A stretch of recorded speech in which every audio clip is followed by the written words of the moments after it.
Mi raccomando, Simone, un po' di sangue. Beh, tu sai che... Ma scusa, posso litigare con lei? Sì, dai, un po' di sangue, mi raccomando, perché sennò per la gente si addormenta sul... Ma stiamo partendo?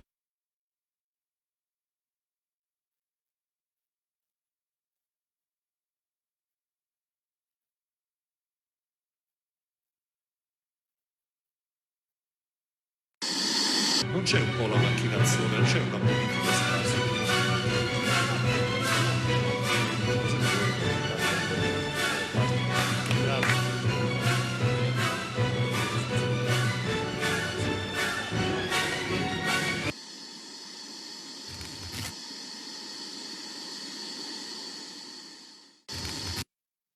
Amici telespettatori, benvenuti, e lo posso dire con una certa enfasi, ad un'altra stagione di Insieme Idee Persone. Però questa volta lo facciamo con uno spirito diverso, un canale, passatemi il termine, tutto nostro, il 154, dove rimarremo stabilmente tutti i giovedì e tutti i venerdì dalle 21:30 alle 23:30, quindi più spazio, più tempo anche per gli ospiti per raccontare le loro idee e le loro opinioni. Quindi avremo veramente la possibilità di avere un confronto più sereno, un confronto più ampio sulle tematiche di attualità politica, e neanche a farlo a caso, neanche chissà, quasi così per caso, di cosa parleremo se non di questo nuovo, bellissimo governo pieno di speranze per gli italiani, e naturalmente avremo la possibilità di approfondire le relative tematiche. Però prima chiedo ad Eros di mettermi il nuovo palinsesto. Vi voglio spiegare un po' come funziona la nostra... Mettilo pure in totale, grazie Eros. Ecco, spieghiamo un po' come funziona. Quindi alle 21:30 fino alle 23:15 avremo il nostro talk show Insieme Idee Persone. Però abbiamo due format completamente diversi. C'è il nostro nuovo servizio dedicato al food, che si chiama Loving Food, con i nostri cantina produttori Noale, e poi alle 23:15, quando in chiusura, andremo con Salute e Medicina, il nostro nuovo format dedicato alla cura della persona. Quindi grazie a Eros, quindi in pratica non si parlerà solo di politica, ma anche di aspetti legati all'uomo, dove l'uomo sarà al centro dell'attenzione, quindi cibo, con Loving Food, ovviamente il nome è chiaramente ha come base il mio cognome, parafrasando Loving, e naturalmente Salute e Medicina per parlare di come migliorare, come avere la possibilità di curare meglio il nostro corpo. Ecco, quindi chiaramente gli argomenti io ve li ho già detti, l'argomento è unico, il primo e l'ultimo argomento sarà il governo, questo nuovo governo di cui tutti vogliono sapere retroscena, possibilmente pettegolezzi, aggiornamenti. Ecco, di questo ne parleremo con i nostri graditi ospiti che vado subito a presentarvi. Abbiamo Simone Boline, ex consigliere del Movimento 5 Stelle. Sì. Benvenuto. Buonasera, Boline. Buonasera a voi.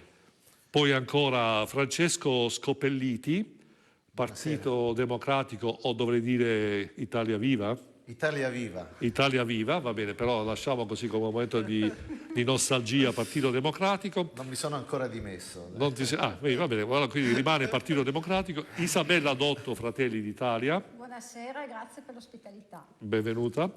Roberto Agirbo, vicepresidente Patto per l'Autonomia Veneto. Buonasera a tutti e viva San Marco come sempre. E poi abbiamo Flavio Tosi, ex sindaco di Verona, che ci svelerà poi cosa vuole fare da grande. Ce lo dirà, Buonasera a tutti. Ce lo dirà in anteprima. Ecco, in anteprima. Ecco, però prima di entrare nel vivo diciamo, di questa cosa così tanto strana di questo governo, io vi vorrei far vedere, prego Eros, di lanciare subito il nostro primo contributo filmato. Perché facendo credo un gesto di coraggio ma anche di dignità, io ho detto che se perdo il referendum non è soltanto che vado a casa, ma smetto di far politica. Io, e lo dico davanti a tutti e lo dirò per sempre, io mi sono perfino stancato e lo trovo umiliante, mi sono perfino stancato di dire che non intendo favorire nessuna alleanza o accordo con i 5 Stelle. Li ho sconfitti 2 volte e non governo con loro. Imparassero a sconfiggerli. chi mi accusa di questo, non il contrario. Io col partito di Bibbiano non voglio averci nulla a che fare, col partito che in Emilia-Romagna toglieva alle famiglie i bambini con l'elettroshock per venderseli, io non voglio avere nulla a che fare. Io personalmente l'ho detto, non ho la prospettiva di lavorare per una nuova esperienza di governo, la mia esperienza di governo termina con questa. Ma io credo veramente, ora, con il massimo rispetto, io credo di aver risposto a questa domanda forse 1 milione di volte. Allora, per essere ancora più chiari, il giorno in cui il Movimento 5 Stelle, non succederà mai, si dovesse alleare con i partiti responsabili della dissoluzione dell'Italia, io lascerei il Movimento 5 Stelle. E niente, guardi, cioè, ho dovuto fare una raccolta, mi è stato molto facile, devo essere sincero, non è stato assolutamente difficile recuperare questo materiale perché comunque era talmente diffuso sui social questi contributi di queste persone che evidentemente, fatalità, ecco, a livello temporale, negli ultimi 2 mesi non hanno fatto altro che fare queste dichiarazioni. Quindi questa cosa mi ha molto, molto preoccupato su questa concentrazione temporale. Evidentemente si erano concentrati i tempi per far credere a qualcuno che nessuno voleva fare il governo fra di loro. Ecco, io poi durante l'estate, per quei pochi che, diciamo, affezionati che hanno seguito i miei post, avevo previsto il giorno e ora della caduta del governo. Ho sbagliato solo di 24 ore. Ma non perché non penso di essere un mago, diciamo, un guru, uno stregone, semplicemente diciamo, valutando certe dichiarazioni, certi comportamenti, anche ospiti che sono stati da me a luglio in studio da me, effettivamente c'era ormai una situazione di stanchezza. Detto questo, Eros, lanciamo la pubblicità e togliete la mano dal telecomando perché sennò vi mozzico, come si dice, perché naturalmente di questo argomento ne parleremo con i nostri ospiti.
Apri la tua agenzia viaggi. Con il network Infovacanze sarai assolutamente indipendente, ma affiancato da un team di tutor e colleghi sempre disponibili. Potrai far crescere la tua impresa specializzandoti in outgoing, ma se vorrai potrai sviluppare anche dei tuoi progetti di incoming. Prima di venire a parlare direttamente con me, passa dalle nostre agenzie, senti cosa dicono di noi e poi vieni a trovarci. Inizieremo un viaggio assieme. Per tutte le informazioni telefona al numero verde in sovraimpressione oppure entra nel sito www.infovacanze.it.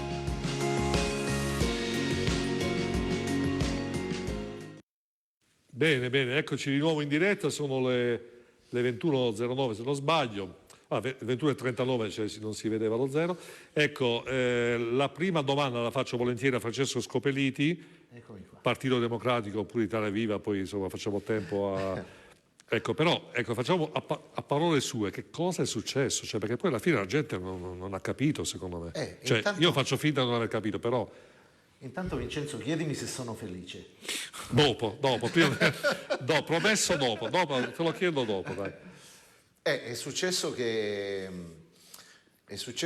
un signore ha bevuto qualche mojito di troppo al Papete e ha deciso in un delirio di onnipotenza che bisognava andare a votare, che bisognava dargli i pieni poteri e il mio amico Matteo Renzi ha detto ma noi diamo i pieni poteri a questo qua. Insomma, fosse uno illuminato dal Signore, ma siccome non è illuminato dal Signore, era obnubilato dal vino, allora abbiamo pensato bene di fare una rivoluzione e ci siamo riusciti. Quindi domanda, sei felice? Mi tocca fartela. Sono assolutamente felice. Ma perché? Che sia nato il nuovo governo. Ma perché alla fine? Cioè, cos'è che alla fine non andava secondo lei?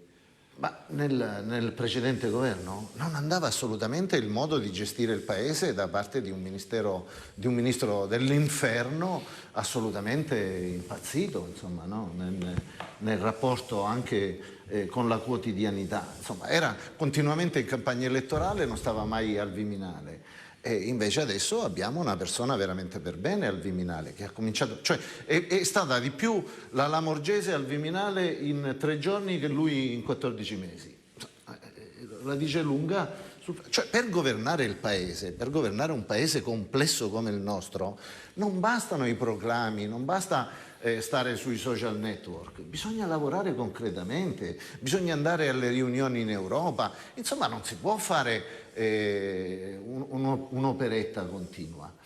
E devo dire che intanto il Presidente Conte ha fatto un ragionamento in Parlamento che raramente ho sentito, no? Cioè, ha fatto una cosa meravigliosa quando se l'è presa con Salvini, quando lo ha distrutto letteralmente.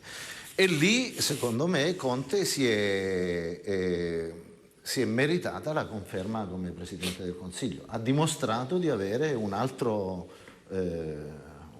carattere, insomma, no? Ha tirato fuori gli attributi, non so come dirlo, insomma, però si è dimostrato in grado di fare qualcosa di più importante di quello che aveva fatto nei primi 14 mesi. E io mi aspetto che facciano bene.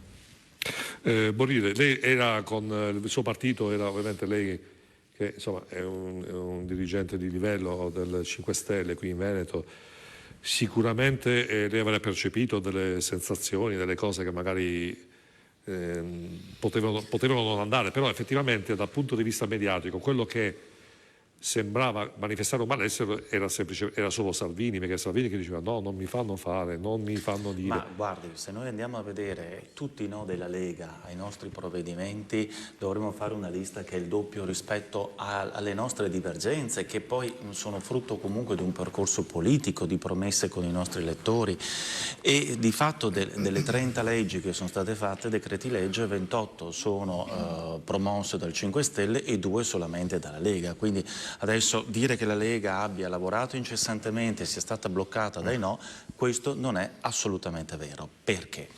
Perché tutte le discussioni avute luogo in Senato e il lavoro che c'era tra il 5 Stelle e i senatori leghisti era un lavoro in armonia.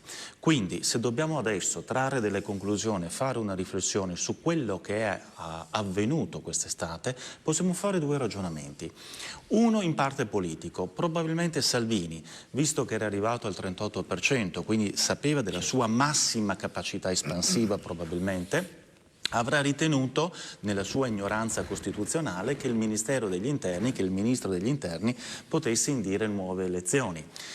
E questo non è avvenuto, assolutamente, quindi già da questo punto di vista, ecco, il staccare la spina e motivandola per il fatto che non hanno visto una prospettiva per la TAV, quando noi da 8 anni diciamo che non vogliamo la TAV, l'abbiamo discussa in Parlamento e hai anche avuto i voti a maggioranza, tra l'altro, quindi era una scusa pessima, ridicola e non credibile. 1. Quindi se fosse stata la sua una scelta politica, che secondo me politica non l'è stata, perché noi in Italia abbiamo dei politici che non hanno strategie, cioè capacità di visione, o le hanno completamente sbagliate. Però siamo bravi nelle tattiche.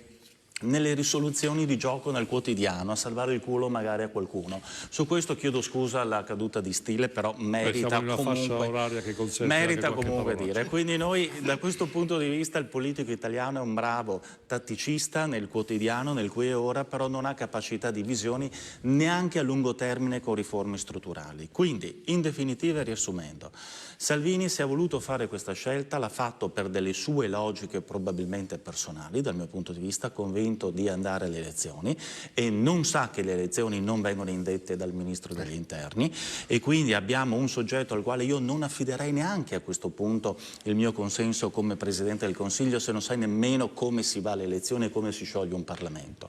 Ma tra l'altro, dal mio punto di vista, questa non è neanche stata una scelta politica, perché non è stata condivisa con nessun dirigente di partito. Questo sia chiaro, perché gli stessi senatori deputati non erano a conoscenza della decisione che Salvini ha detto, o solo parzialmente. Della Lega, della Lega. Simone Bonire, ho un regalo... Concludo un secondo, mi dia 10 secondi.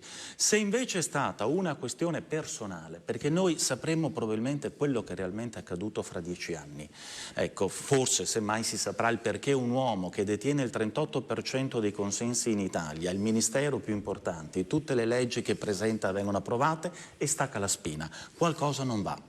Qualcosa non sta andando. Allora, o è una questione personale, che probabilmente è stato ad un certo punto costretto a staccare la spina, non so per quale ragione, ma allora sei ricattabile e non puoi fare politica. O se aveva una capacità di visione, probabilmente era del tutto errata, perché chiaramente sapeva perfettamente che se si sarebbe staccato dai 5 Stelle, se si fosse riavvicinato a Berlusconi, avrebbe perso il 10% dei consensi. Quindi mancanza di strategia totale. Va bene, Simone Bonire, ho un regalo per lei, Ecco. prego la regia di mandarmi in onda un... Ecco. Sia tranquillo, Ecco. non è niente di... Riccardo Molinari, Eros, grazie. Adesso vediamo questo piccolo filmato, vediamo se il nostro regista ce lo manda in onda. Primo Ministro Conte, noi abbiamo ascoltato con grande interesse il suo discorso programmatico, abbiamo ascoltato le sue repliche, ma abbiamo ascoltato anche con grande interesse la discussione del 20 agosto al Senato, in cui lei doveva spiegare quali erano le ragioni della crisi, doveva rendere edotto il Parlamento e il Paese su quanto stava succedendo. La spiegazione sul perché nasce il nuovo governo non necessita di tante analisi e tante parole, fuori da qua è chiaro a tutti. Questo è un governo che nasce perché i partiti che hanno perso tutte le elezioni nell'ultimo anno e mezzo hanno una paura tremenda di confrontarsi con gli elettori e di dare la parola al popolo. Vede, Presidente, lei ha parlato di convenienze elettorali. Io potrei dirle che la ragione sono stati i numerosi insulti nella campagna elettorale delle europee che abbiamo subito dal Movimento 5 Stelle. Potrei dirle che sono i tanti no che avevano portato l'azione del governo su un binario morto, il no sulla giustizia, il no sulla riforma dell'autonomia, il no sulla flat tax, il no sulle grandi opere, il no sulla TAV che ha smentito lei, Presidente Conte, perché è il Movimento 5 Stelle che ha fatto una mozione al Senato per sfiduciarla, prendendo una posizione diversa dalla sua e da quella del governo, tanto per ricordare alcune cose. Ma non direi la verità se dicessi che questo è il motivo. Perché il motivo vero è un altro, Presidente. Lei ha detto che non vuole sentir parlare della parola tradimento. Mi sforzerò di usarne un'altra. Ma vede, quando lei è venuto in quest'Aula a chiedere la fiducia un anno e qualche mese fa, tra i punti cardine del contratto di governo e del suo impegno presso il Parlamento c'era l'ambizione di guidare un governo sovranista che per la prima volta, essendo un governo sovranista di uno Stato fondatore dell'Europa, di un grande paese, della seconda potenza industriale, avesse la forza rivoluzionaria, propulsiva e dirompente di cambiare gli equilibri europei. E noi ci abbiamo creduto, Presidente Conte, l'abbiamo sostenuta per questo.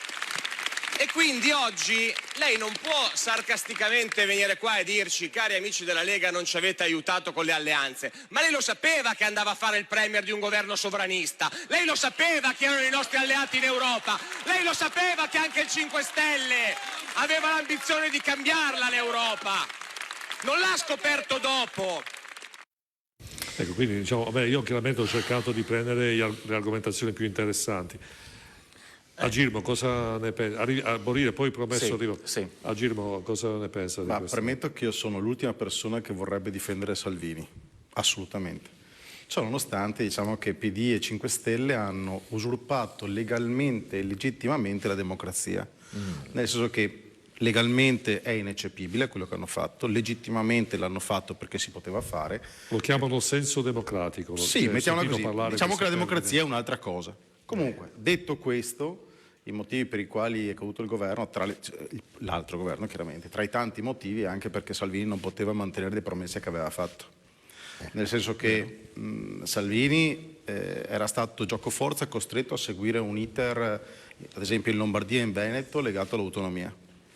E questo iter non poteva più portarlo avanti perché Salvini, essendo diventato un partito nazionalista, doveva necessariamente dimenticarsi l'autonomia per raccogliere i voti al sud. E questo gli ha impedito fisicamente di portare avanti un progetto e un percorso di 2 governatori che producono il 50% del PIL a livello nazionale. E questo chiaramente è di fatto un grandissimo impedimento per portare avanti i progetti. Si trova di fronte potenzialmente a degli ostracismi a livello europeo e con tutta probabilità quelle che sono adesso le maglie aperte dell'Europa nei confronti dell'Italia non ci sarebbero state, ci sarebbe trovati di fronte, proprio grazie a questi ostracismi, ad avere un problema magari con l'aumento dell'IVA piuttosto che con una patrimoniale o comunque mettere le mani in tasca agli italiani.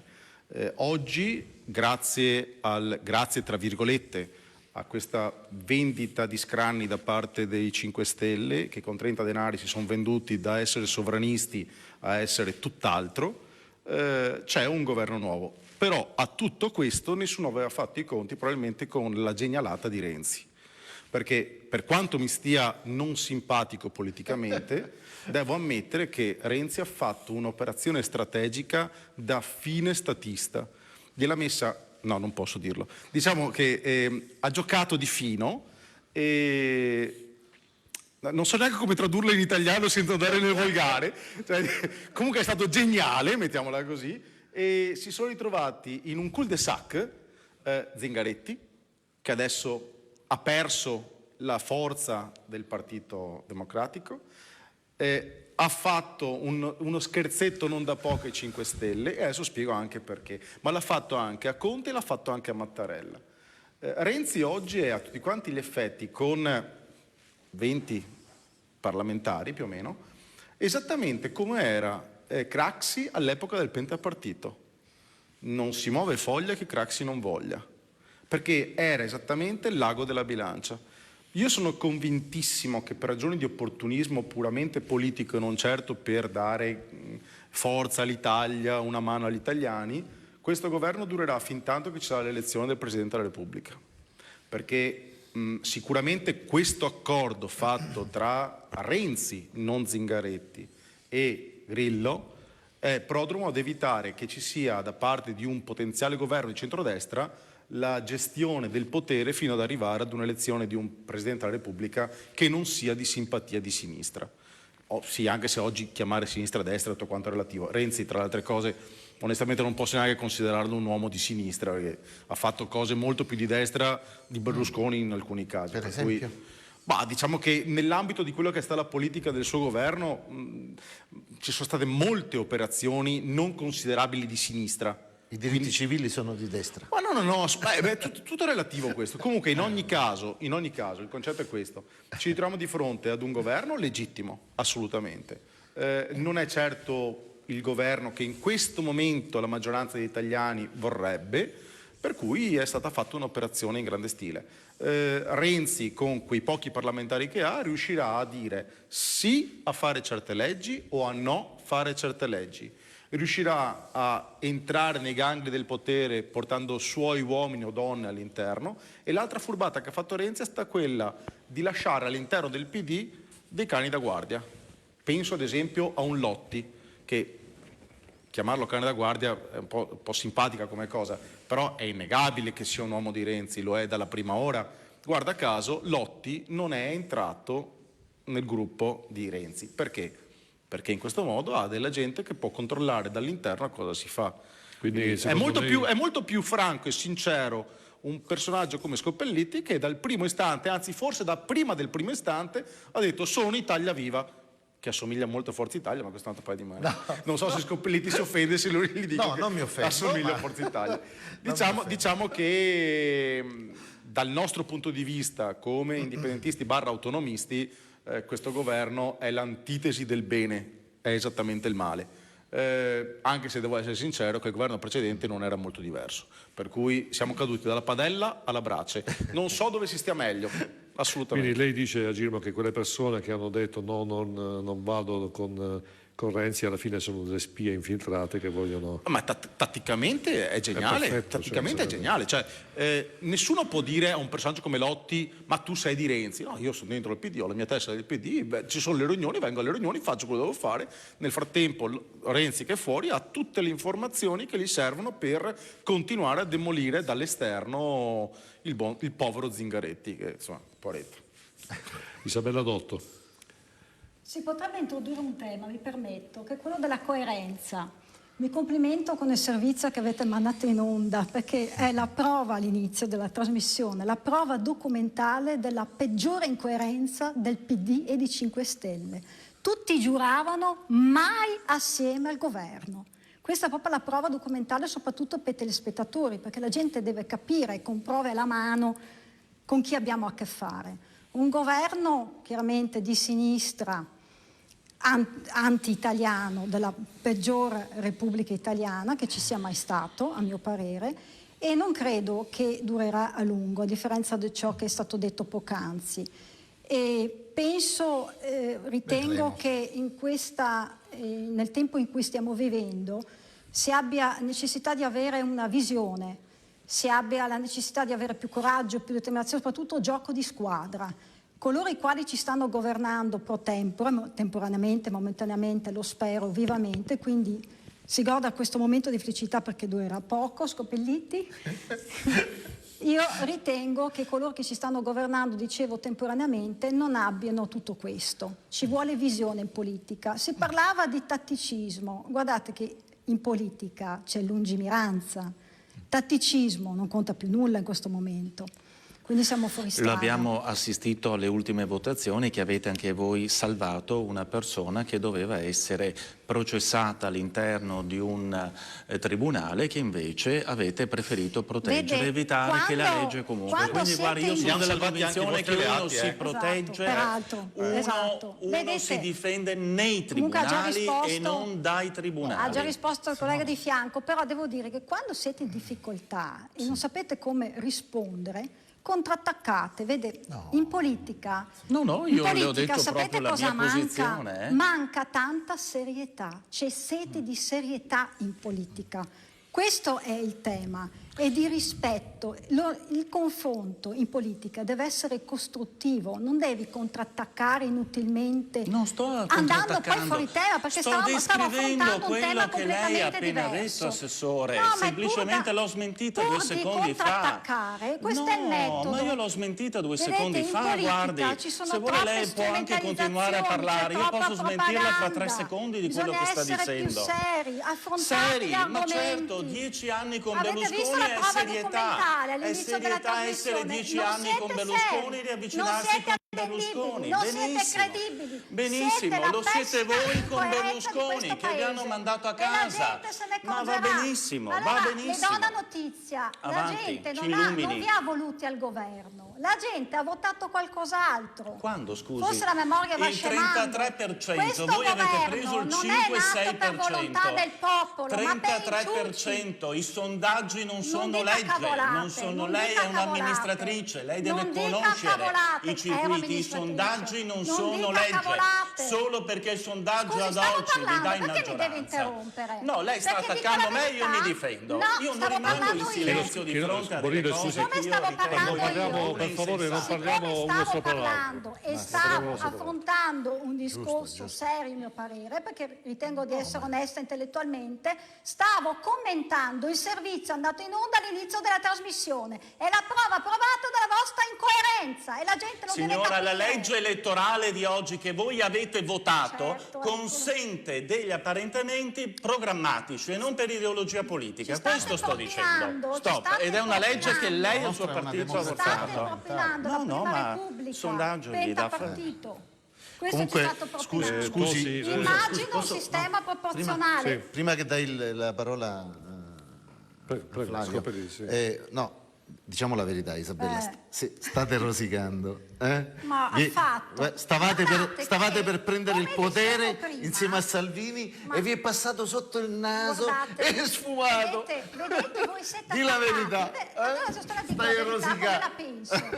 Te la dico la verità, vedete, Comunque, affrontate il tema prima sì. parlando di potere. Ma no. Mentre in Italia abbiamo tanti problemi, abbiamo tanti temi. C'era il da governo risolvere, per risolverli. abbiamo Ad tanti leggi da ottobre era fare. calendarizzata la flat Siete tax, attaccati si alla doveva poltrona. discutere Questo e il è. suo È alleato stato, maggioritario ha vedi come preferito s'arrabbia? deresponsabilizzarsi e È la verità fa andare male. via La perché verità non fa sapeva male. come trovare dai 40 ai La 60 verità fa miliardi. male. Questo è il Siete personaggio con coerenti. cui voi siete È inutile alleati. che continui a Deresponsabilizzazione. Bisogna essere costruttivi. Deresponsabilizzazione. Questo dimostra e soprattutto l'incompetenza di 5 Stelle. Sì, Parliamo, ma va bene, gente ma va incompetente bene, che certo, non ha delle sicuramente. qualità riconosciute Flat nelle tax, loro dove materie. trova i 50 Gente che miliardi non ha Salvini? Ce una lo dica, formazione, non è un gente vostro che non ha dove mai li trovate i lavorato. 50 Guardate miliardi? Gino Di Maio, che esempio. Guardi, io Di sono gran direttore e ho 3 lavoratore. lauree, guardi, non venga a dire a me per cortesia ho 50 dipendenti nella mia azienda, perché non si venga a sente dire, offeso? no, lei ha detto che i Perché 5 si Stelle sente non hanno mai chiamato lavorato, causa? io sono un 5 Stelle, avrei lavoro da guardato, uno sto stipendio a parlando di 50 male. persone, quindi pensi per lei per cortesia e non Come si generalizzi offende? banalmente in questo Non sono in grado modo. neanche di tenere di condurre un dibattito politico. Comunque Tosi, siete No, io l'ho smentita su tutto, ma siete prego, continui a parlare che io incoerenti, continuo a inattendibili, smentirla. non credibili e incompetenti. Incompetenti, Tosi, sì, no, lo sentiamo, sa lei. l'ho lasciata volutamente per ultima perché volevo sentire il suo parere da questo punto di vista. Cosa ne pensa di questa battaglia elettorale? Ma allora, per quanto riguarda la formazione del nuovo governo, questo è figlio di Salvini, cioè è una cosa che ha determinato lui e solo lui, tant'è che quando ha visto le cose gli sfuggivano di mano perché lui era convintissimo di andare a votare, è arrivato a proporre Di Maio premier, proprio perché ha capito che aveva sbagliato la mossa in maniera clamorosa. Quindi questo è un governo, si potrebbe chiamarlo governo Salvini perché appunto è figlio suo. Per quanto riguarda il fatto che qualcuno dice che è il governo dei perdenti, è un governo frutto di una legge elettorale che hanno votato tutti tranne i grillini e credo che anche Fratelli d'Italia non la votarono in realtà. Credo che gli unici a non votarla furono i Fratelli d'Italia e i grillini che votarono contro. Tutto il resto dello schieramento votò questa pessima legge elettorale che ha come risultato quasi certo che non vinca nessuno.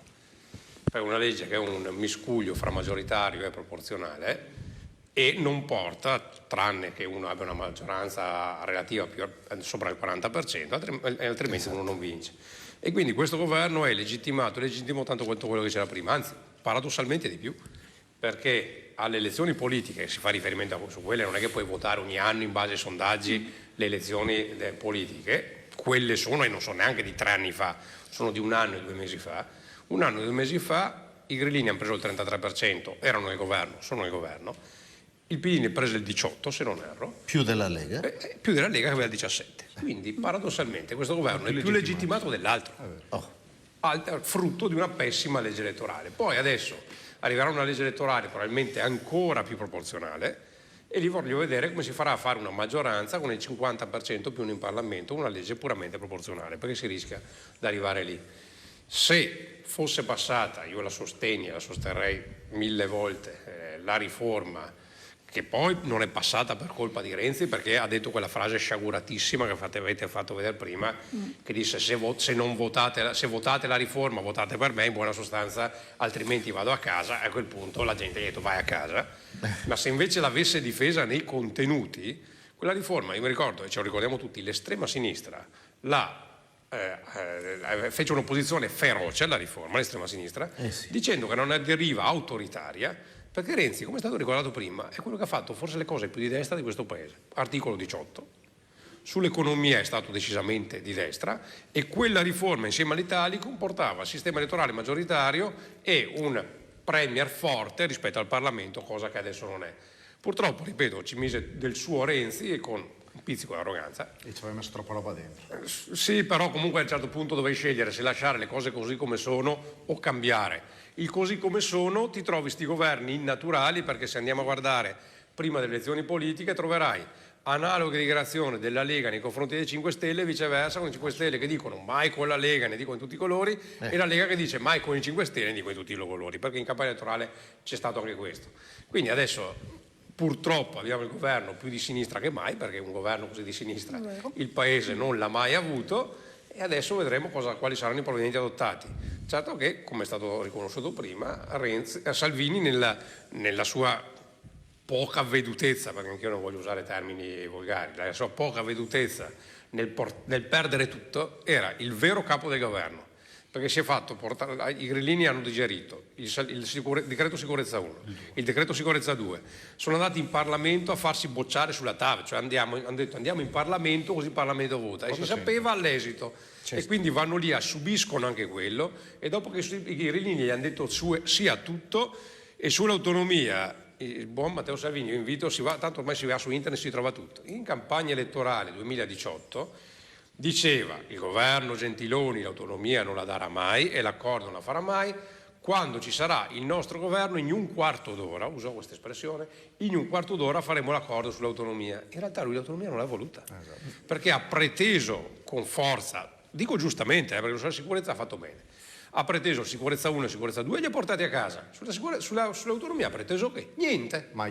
Diceva no, ma i grillini non vogliono, i grillini sono contrari. Non c'è un atto del governo Conte 1, un atto del governo sull'autonomia. Niente. Anche perché avrebbe perso il consenso del Sud. Esatto. Perché è andato a cercare, fra l'altro non è un fatto di consenso del Sud, lui è andato a cercare il consenso facile del Sud, cioè quello assistenzialista. E quindi andando a cercare quel consenso lì ovviamente non aveva nessun interesse, quindi veniva qua a dire l'autonomia la vogliono, non so gli altri, poi andava al Sud e non ne parlava.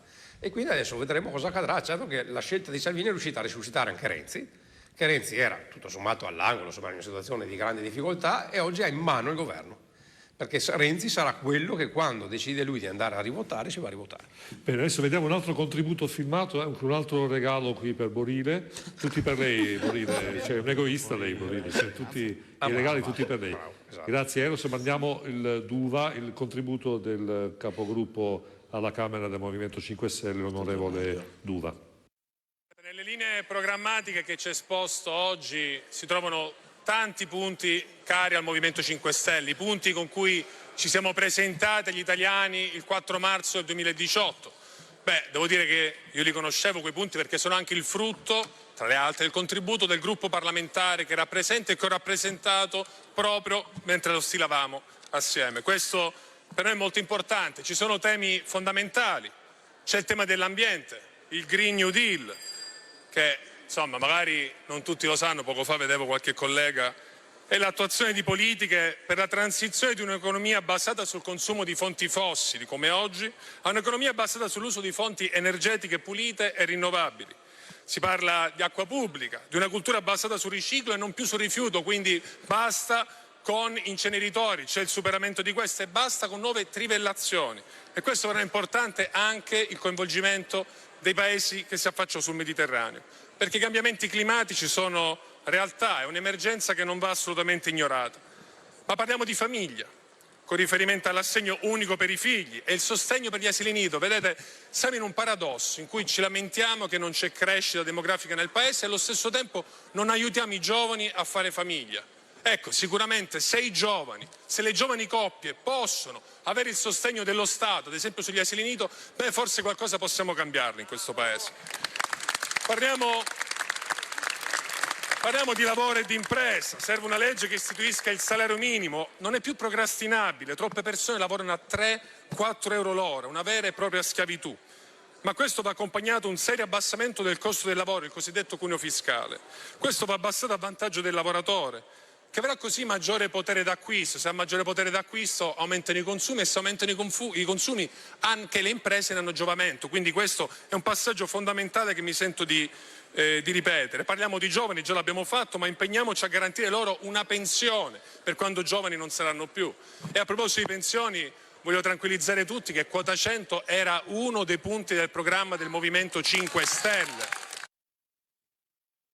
Un altro regalo, perché poi effettivamente è quello che mi considero, diciamo, come dire, attento alle problematiche politiche, però una persona che fa capogruppo, che deve decidere di dare o no la fiducia a un governo che mi fa l'elenco semplicemente della spesa, molto banale, se riduciamo il cuneo fiscale ai lavoratori, se togliamo gli inceneritori green, è tutto molto, mi consenta, lo dico in termini molto schietti, molto demagogico. Cioè, alla fine l'Italia non ha bisogno di un elenco della spesa, delle cose da fare. Allora, No, Una battuta analizziamo veloce. assieme, perché Allora, poi alla fine quello sono bravi tutti a dire noi faremo, noi quello era daremo, un intervento cambieremo, che andava in sintesi. modificheremo, toglieremo. Vabbè. Allora, se lei mi dice che l'accordo di programma tra 5 Stelle e PD è un accordo di massima, questo è vero e lo confermo.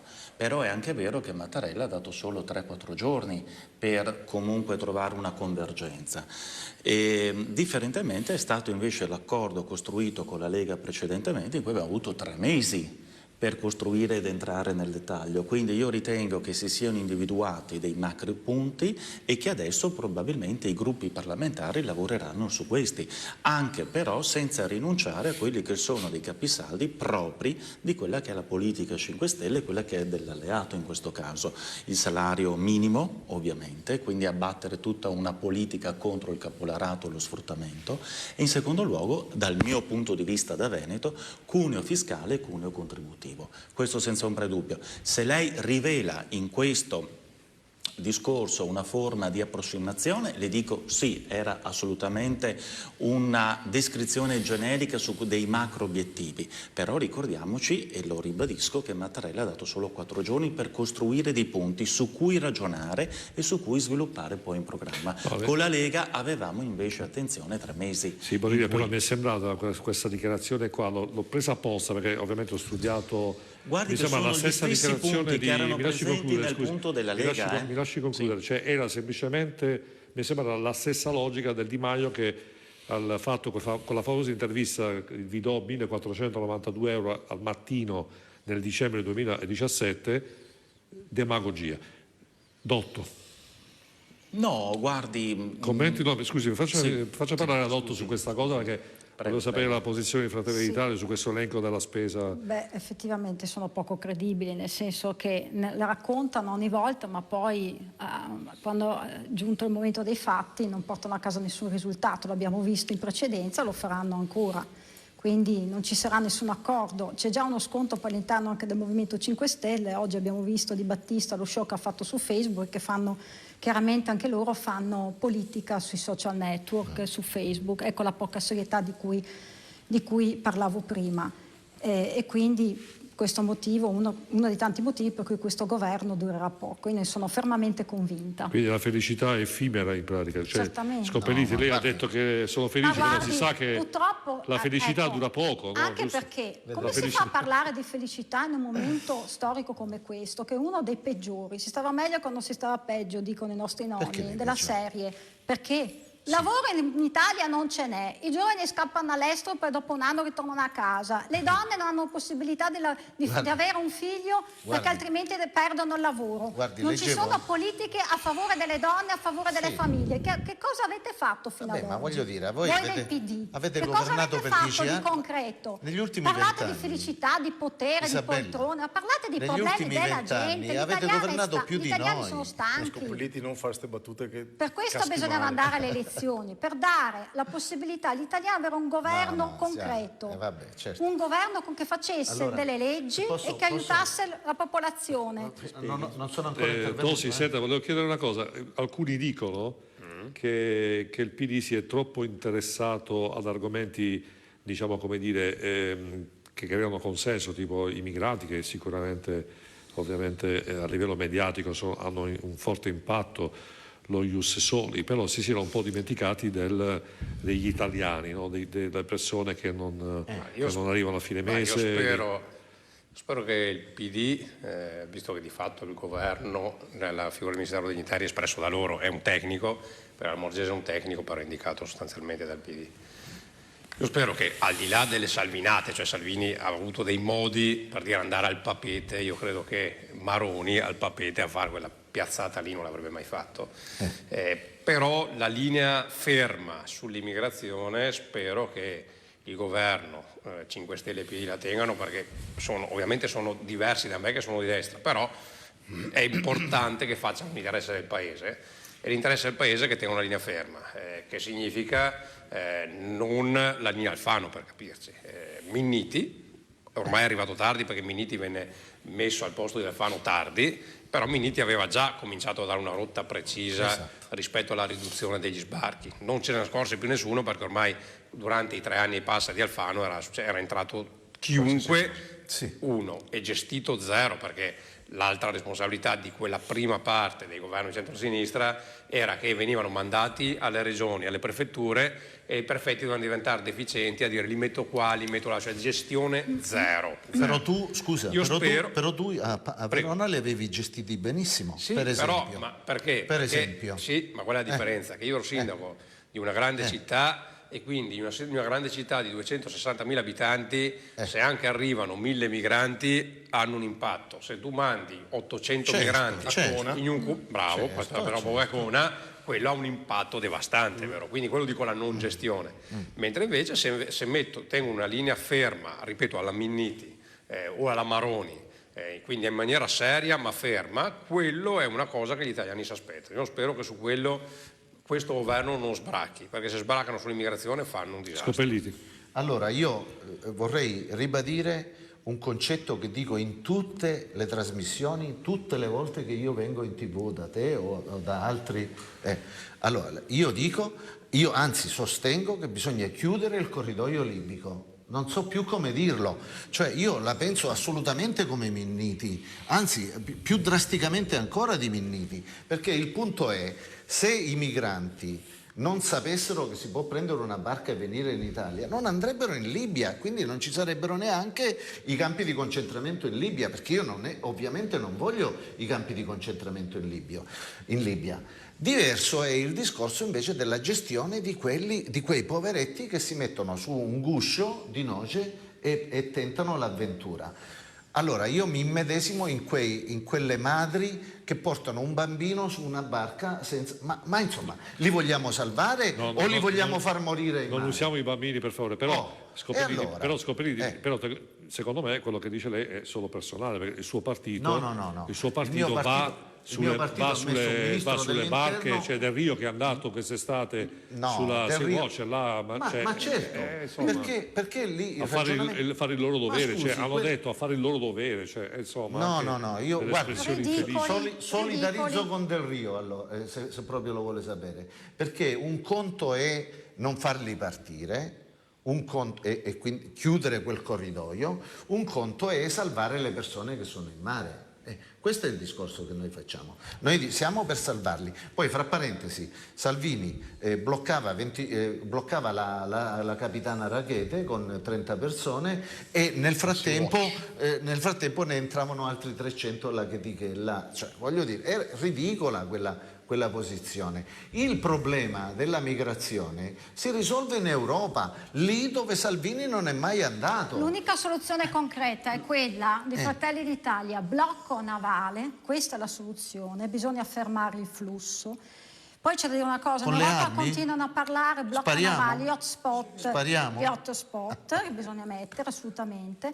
Poi come lo fai il blocco navale? Altro tema. Se mi fa parlare, ma perché dovete sempre interrompere? I 5 Stelle interrompono sempre. Stavo parlando io Proprio rispetto non c'è. Ti sei infilata. Non c'è.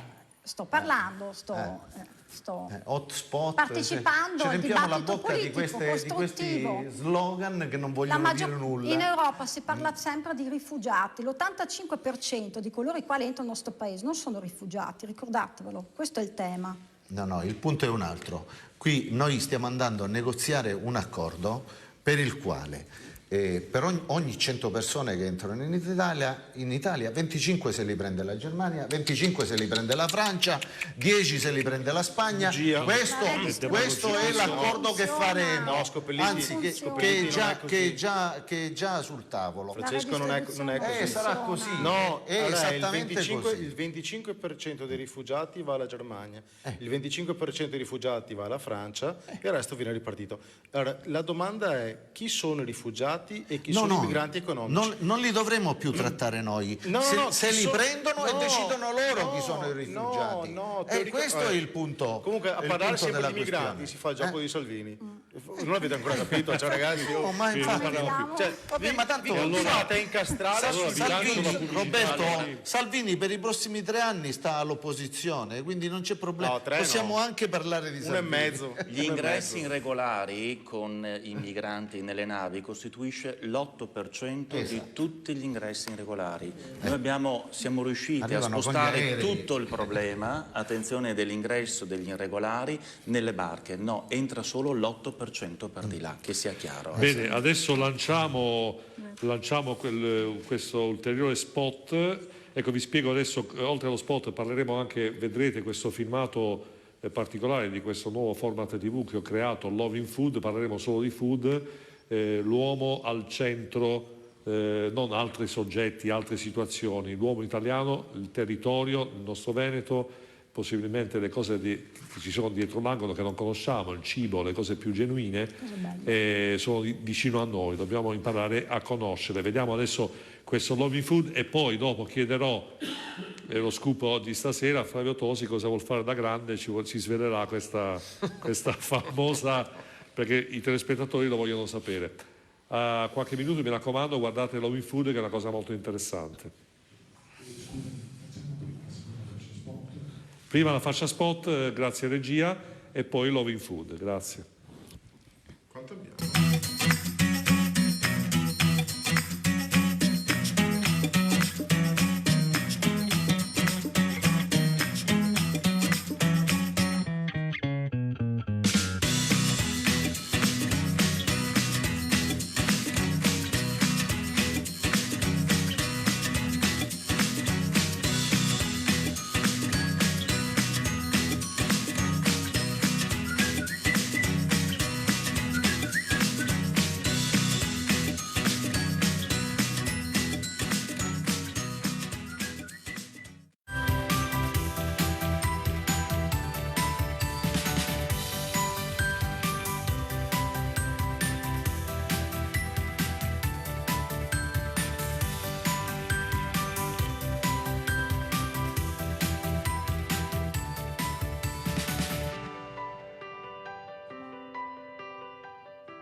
Siamo qui a Cappelletta di Noale, in mezzo ai vigneti, con Fabio Agostini, responsabile della cantina produttori Noale. Ci vuole raccontare il vino, questo mito, voi lo rendete, diciamo, speciale. Esatto. Siamo cantina produttori Noale, siamo sorti nel 1955 tramite un piccolo numero di produttori che hanno fondato questa cantina, che attualmente ha un 300 soci con circa 15-20.000 quintali d'uva. e praticamente i soci conferiscono il nostro prodotto in cantina, noi lo lavoriamo, nel senso raccogliamo quest'uva, facciamo il grado babbo, viene fatta la pigiatura, dopo la pigiatura il vino bianco parte direttamente nella fase della fermentazione all'interno delle vasche, mentre il vino rosso viene fatto passare tramite i vinificatori e quindi lì la fermentazione, cioè la trasformazione del grado dello zucchero in alcol viene fatto in questi serbatoi, gli viene lasciato quasi 4-5, dipende anche dall'annata, anche 6-7 giorni, per cercare di avere il colore, avere un colore bello intenso. Dopodiché il vino viene fatto continuare a fermentare all'interno della cantina, nelle vasche, e dopodiché viene messo in commercio, in distribuzione verso i mesi di gennaio e febbraio. Ecco, quindi la vendemmia comincia verso metà settembre. Quest'anno come sta andando, diciamo, la durata, diciamo, la preparazione della vigna? Diciamo che nonostante le avversità meteorologiche che abbiamo avuto i primi verso aprile, maggio, anche giugno, diciamo che adesso è un po' in ritardo rispetto all'anno scorso come maturazione, però grandine permettendo stiamo verificando che c'è una buona produzione con un buon prodotto e come quantità si prospetta una quantità che è superiore dell'anno scorso e anche una buona qualità. Ecco, vogliamo dire allora, quindi metà settembre possiamo immaginarci la vendemmia, poi qualche giorno in fermentazione, poi ancora fermentazione del prodotto. Che tipo di vino avete in cantina? Noi per la maggior parte abbiamo vino rosso, quindi abbiamo il Merlot e il Cabernet, che sono i due vitigni che qui predominano in questa zona. Pochissimo bianco, da quest'anno avremo un aumento di bianco, soprattutto di glera, perché abbiamo avuto dei nuovi soci che hanno impiantato dell'uva glera e quindi avremo un aumento per quanto riguarda i bianchi. Forse anche di rossi, perché abbiamo anche degli altri produttori che hanno impiantato anche degli altri rossi, quindi abbiamo un'annata molto, molto buona, insomma.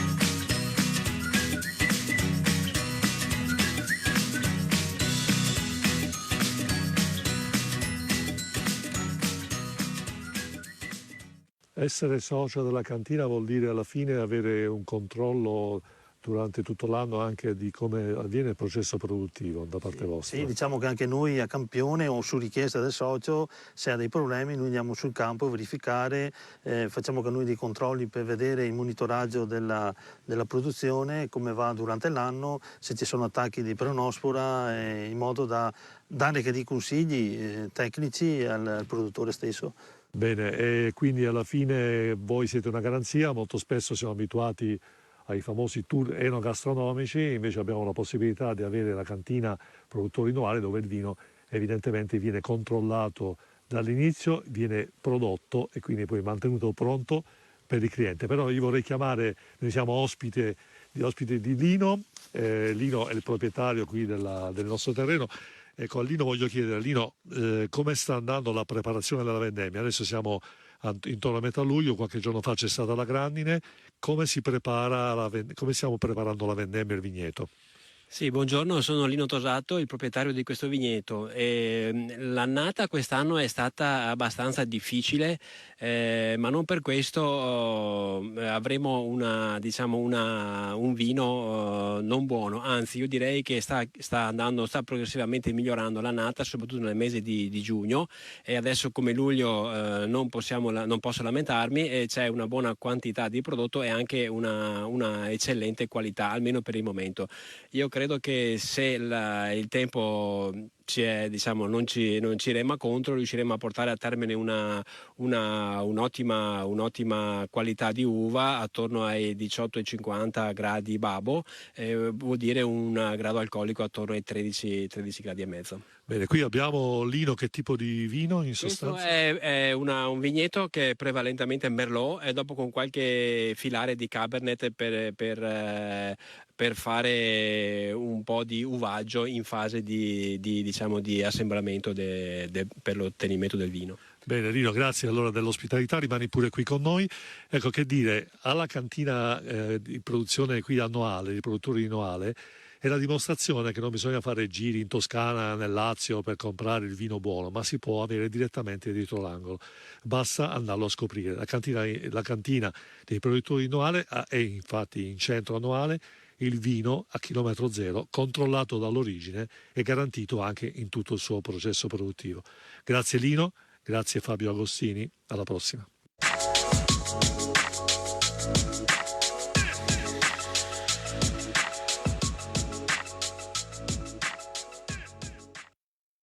Bene, di nuovo in diretta, sono 22:29 se non vedo male. Exo 01 è il nostro main sponsor, l'agenzia di comunicazione che si occupa di fare comunicazione per le imprese con una forma un po' particolare, cioè non la solita comunicazione brochure che non serve più a nulla secondo me, ma invece TV, video, social, contenuti qualificati per le imprese. Basta queste foto prese dai format, da Google, tutte uguali, personalizziamo i contenuti e quello che fa Exo 0, puntando alla qualità, cercando di capire quali sono le esigenze delle imprese e trasformandoli poi in mezzi di comunicazione. Bene, grazie al nostro Exo 0, rientriamo in studio Eros e Flavio Tosi. Allora, in Italia c'è bisogno di un centro e lei ha pensato bene di farlo. No, non è che può farlo Flavio Tosi, però l'errore tattico di Salvini di far cadere il governo del quale lui era protagonista ha riaperto i giochi, perché se uno guarda i tempi, immediatamente dopo quell'errore tragico di Salvini, al centro, direi al centro, poi in realtà la parola forse più giusta è l'area liberale, perché il governo giallorosso di imprese se ne è occupato pochissimo, perché i temi principali, l'hanno detto loro stessi, sono stati quota 100 e reddito di cittadinanza, che non sono misure per le imprese. Il debito pubblico, se uno va a guardarsi i dati di Banca d'Italia ufficiali, nel mese di luglio di quest'anno ha superato i 2.400 miliardi, il record assoluto di sempre, con l'impennata più alta fra l'altro che negli ultimi anni.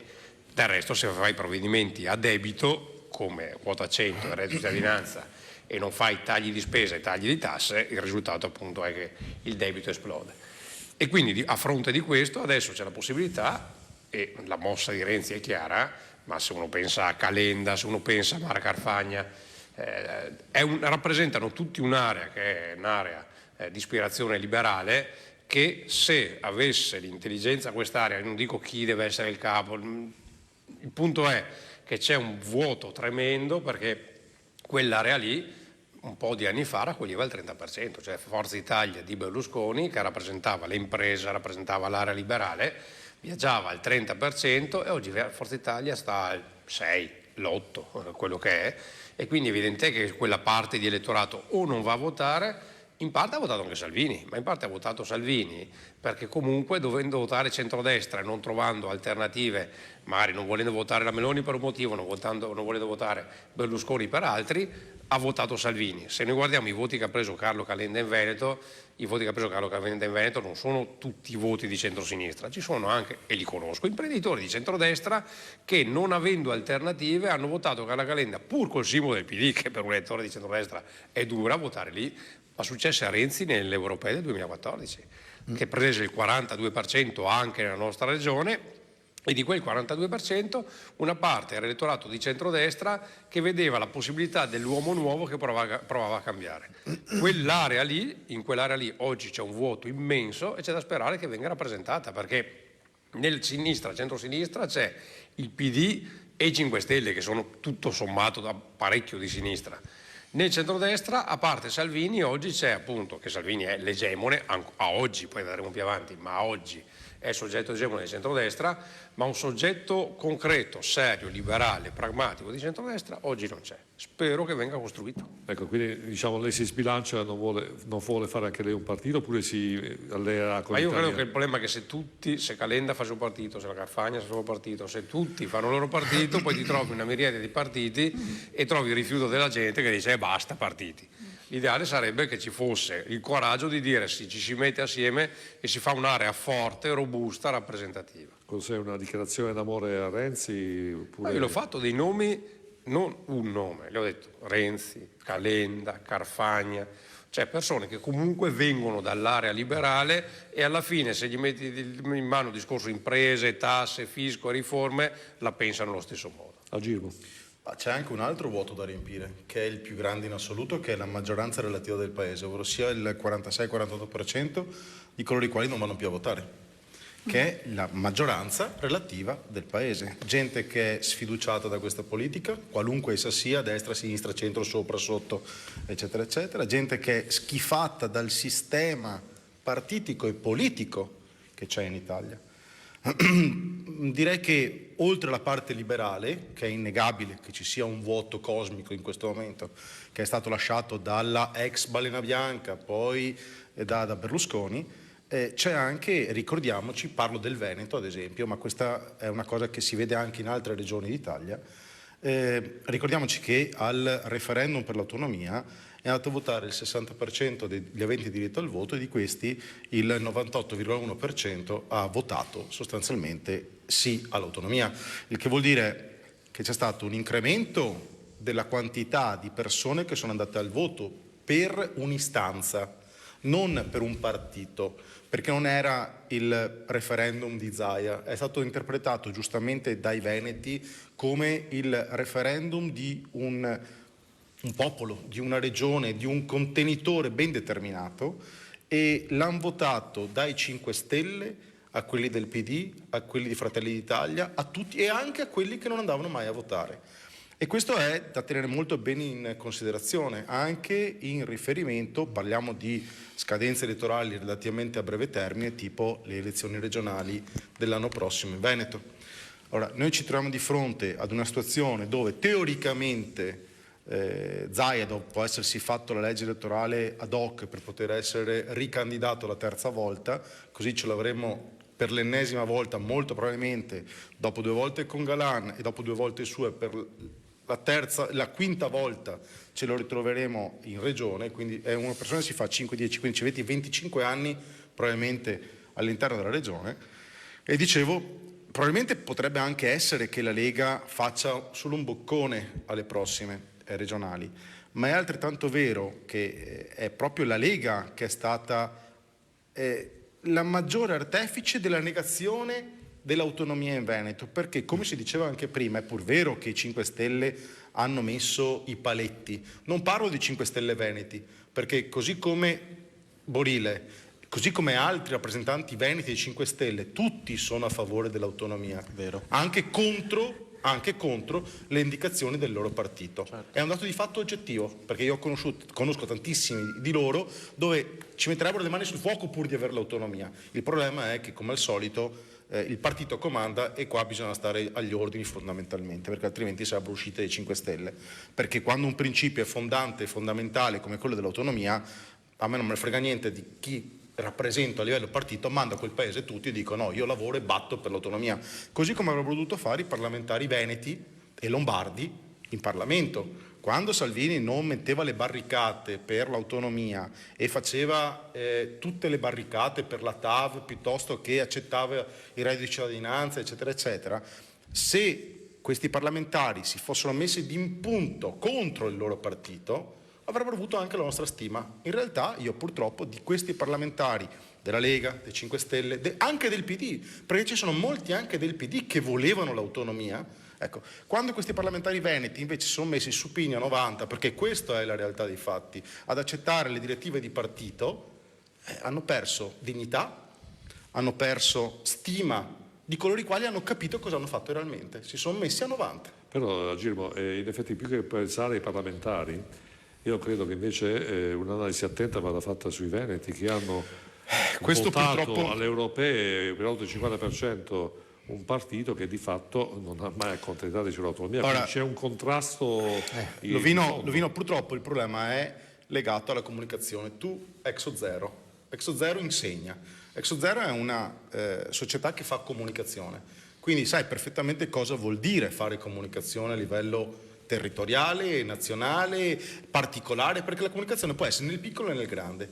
Per farla ci vogliono soldi e non ci sono alternative. Certo. I partiti politici possono giocare con una quantità di soldi molto importante. Non solo, possono giocare con il potere della politica nei confronti dei media, quindi possono manipolare in un modo o nell'altro, che siano di destra o che siano di sinistra, l'informazione. È facile creare consenso quando tu puoi stare H24 in televisione e raccontare quello che vuoi. Salvini perché è cresciuto tantissimo a livello mediatico? Perché ha avuto la possibilità, mediaticamente parlando, di poter continuare a parlare per 5 anni consecutivamente di migranti. E i polli, che sono qua alla mia sinistra, con tutto rispetto chiaramente, perché è una battuta, ok, ci sono cascati come dei polli. Hanno dato gioco e stavamo facendolo anche adesso, continuando a parlare dell'argomento principe di Salvini. L'argomento principe di Salvini negli ultimi 5 anni, che è quello che ha creato l'empatia del pubblico, è stato l'immigrato ci porta via il lavoro, l'immigrato ci porta le cattiverie, ci porta le malattie. Abbiamo staccato la spina, hai visto? Se poi andiamo a vedere, analiticamente parlando, ora, e purtroppo questo bisogna che la gente si informasse, è quello che mi fa incazzare da morire. Ora, i numeri, Minniti veramente ha fatto delle gran cose, e a me no, il PD mi sta simpaticissimo, ma Minniti ha fatto delle gran cose quando è arrivato, però come diceva prima Tosi, è arrivato tardi, perché Alfano aveva fatto tanti quei disastri, ma talmente tanti che a metà bastava. Aveva dato tutto il gas, tutto il carbone che poteva servire a Salvini. Ora il concetto è molto semplice. Per poter spiegare veramente chi è la Lega, cosa ha fatto la Lega, bisogna avere comunicazione.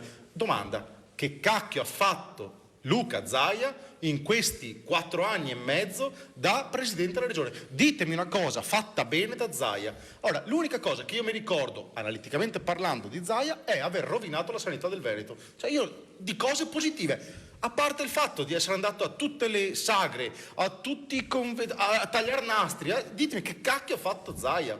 Se io prendo un Veneto qua che mi dice Zaia ha fatto questo e mi fa l'elenco, gli regalo una vacanza.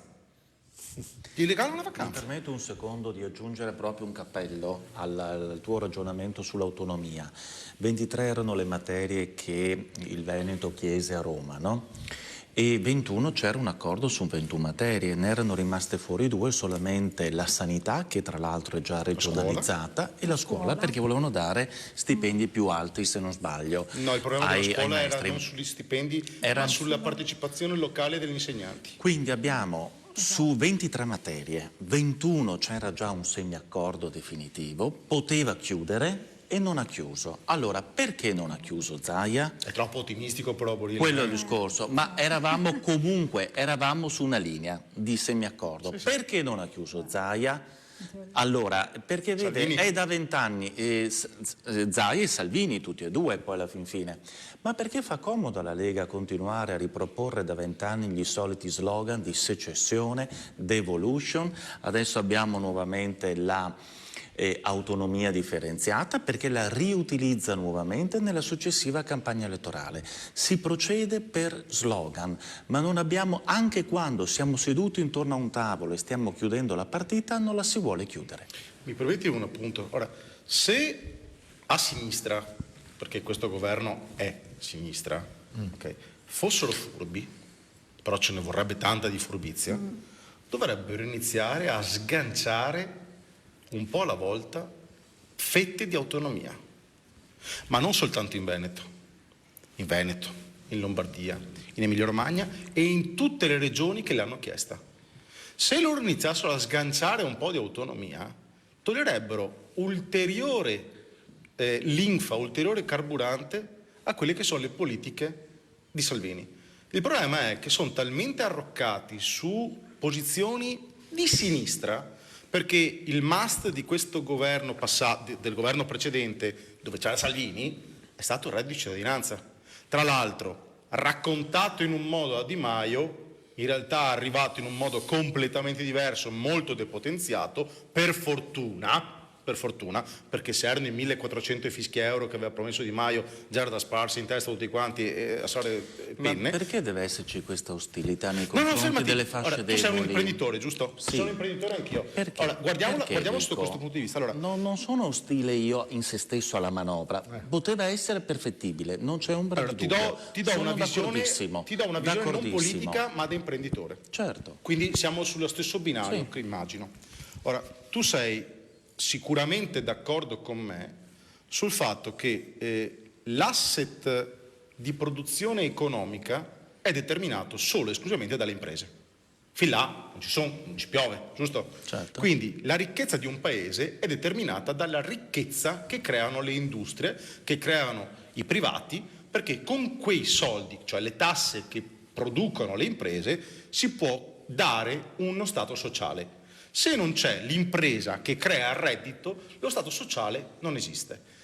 I governi di sinistra, c'è poco da fare, non guardano alla conservazione e allo sviluppo delle imprese, ma guardano solo e esclusivamente alla parte assistenzialistica, che è legittima da un certo punto di vista, perché io sono il primo a dire che l'ultimo deve essere aiutato. Il problema è che se tu guardi soltanto l'ultimo e non pensi a quello che produce, prima o poi quello che produce finisce di produrre e l'ultimo diventerà ultimissimo.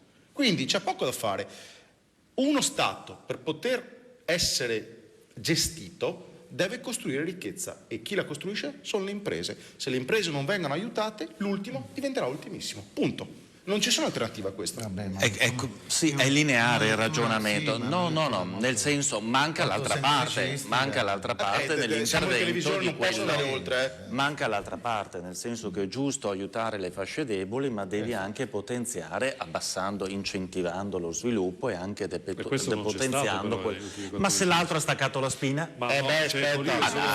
Dai, 14 mesi. Da settembre 2018 che 14 una mesi. trasmissione sia una 14 mesi è andato via in estate. Le imprese. Scusi, allora vorrei chiarire che ci sono state 1.400.000 richieste di reddito di cittadinanza, di cui 967.000 accolte. Le 967.000 accolte, che sono effettivamente meno della metà di quelle che si erano preventivate, dicono sostanzialmente due cose: che c'era una fascia importante di popolazione che bisognava aiutare, e io che sono di sinistra dico che sono favorevole a tutte le operazioni che effettuano una redistribuzione del reddito. Secondo, che questa fantomatica popolazione di 6 milioni di poveri in Italia è abbondantemente sovrastimata. Non è vero che ci sono 6 milioni di poveri, altrimenti avremmo avuto ragionevolmente 3 milioni di domande. Sei d'accordo con me che c'è una botta di nero che gira? Ma scusa, e sei d'accordo con me che la cittadinanza ha disincentivato il lavoro stagionale? Ma vedi, vogliamo parlare del lavoro stagionale? Sì. Allora, aziende che fanno difficoltà a trovare i ragazzi che vanno a fare da stagione. Quanti di queste aziende avrebbero messo in regola i ragazzi che hanno lavorato? Questo è un altro problema, ti ho detto che tanto il lavoro Primo. di nero. Secondo, allora, cioè come fa un ragazzo? Ma scusa, Roberto, come fa un ragazzo calabrese a dire vado a fare il bagnino a Viareggio, dove vengo pagato 800 euro e mi devo anche pagare la Questo è un altro problema che ho avuto risposto. È un ragionamento, cioè allora dice va bene, mi prendo il reddito di cittadinanza e sto in Calabria. No, fermati, te la rispondo. È ragionevole, Francesco, è ragionevole. Dagli 3.000 euro al mese e vedi che si muove, aspetta, e lo metti in regola. Ti rispondo in un altro modo. Sai che io lavoro nell'ambito del turismo. Sì. Ok? Lo sapete che il 25% del PIL nazionale del turismo lo produce il Veneto?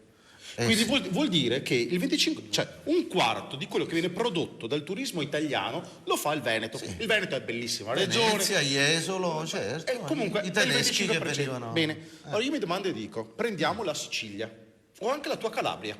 Okay? Sono regioni bellissime, fantastiche, sono regioni che hanno arte, storia, cultura, enogastronomia, hanno Abalo, la Sicilia L'organizzazione zero. Ora, lo Stato deve investire nell'impresa, ma non regalando i soldi con resto al sud, non deve regalare i soldi con fondi di investimento a fondo perduto, che sono delle merite cazzate fatte per la speculazione dei soliti noti, perché, dato che io ho molte agenzie anche al sud, so perfettamente come funzionano ste robe.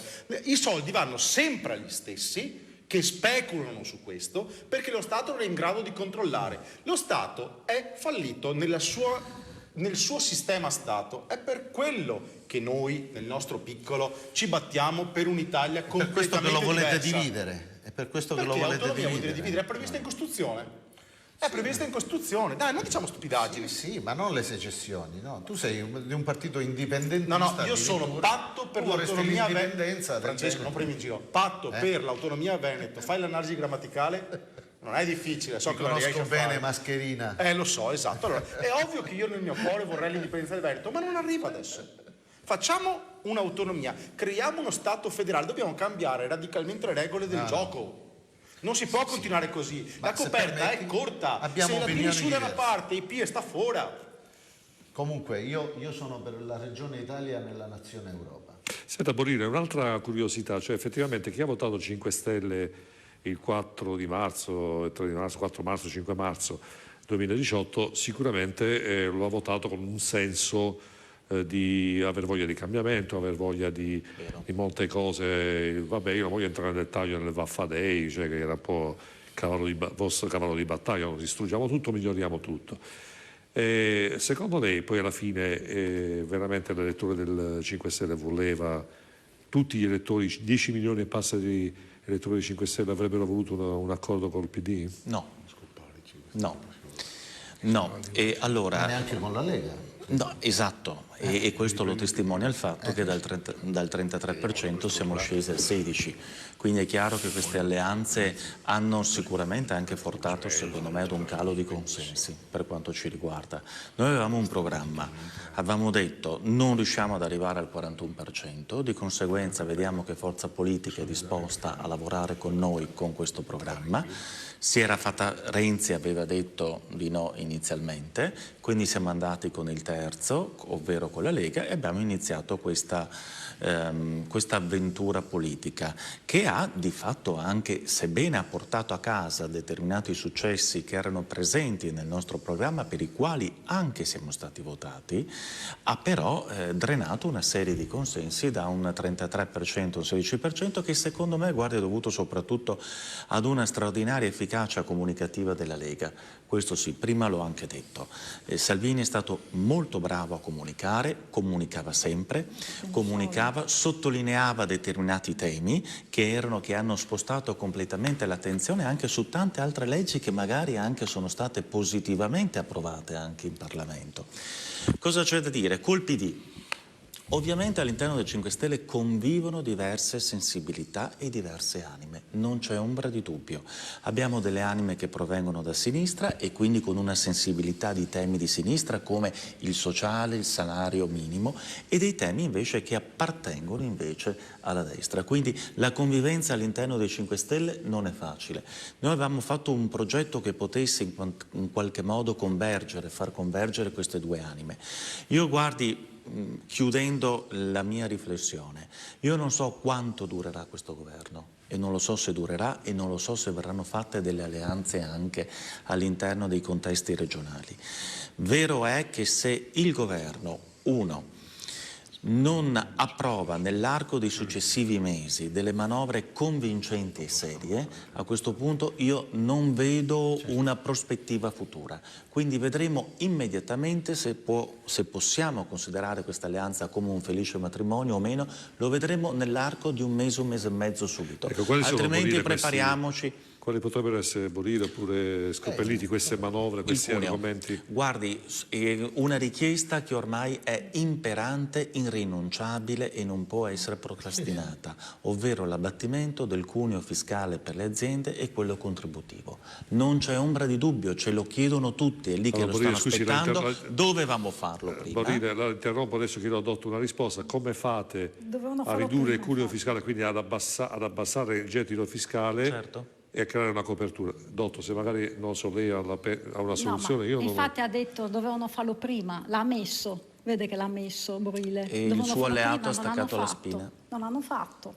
Il suo alleato ha staccato la spina e la flat tax non era stata proposta. Cioè mancano 60 miliardi e voi volete la flat togliere tax tasse, è nel programma entrate delle della tasse Lega e nell'attuale programma di centrodestra. Adesso nel sarei programma curioso di di Fratelli sapere d'Italia come intendono realizzare questo Borile, programma. risponda alla domanda, come si fa a fare?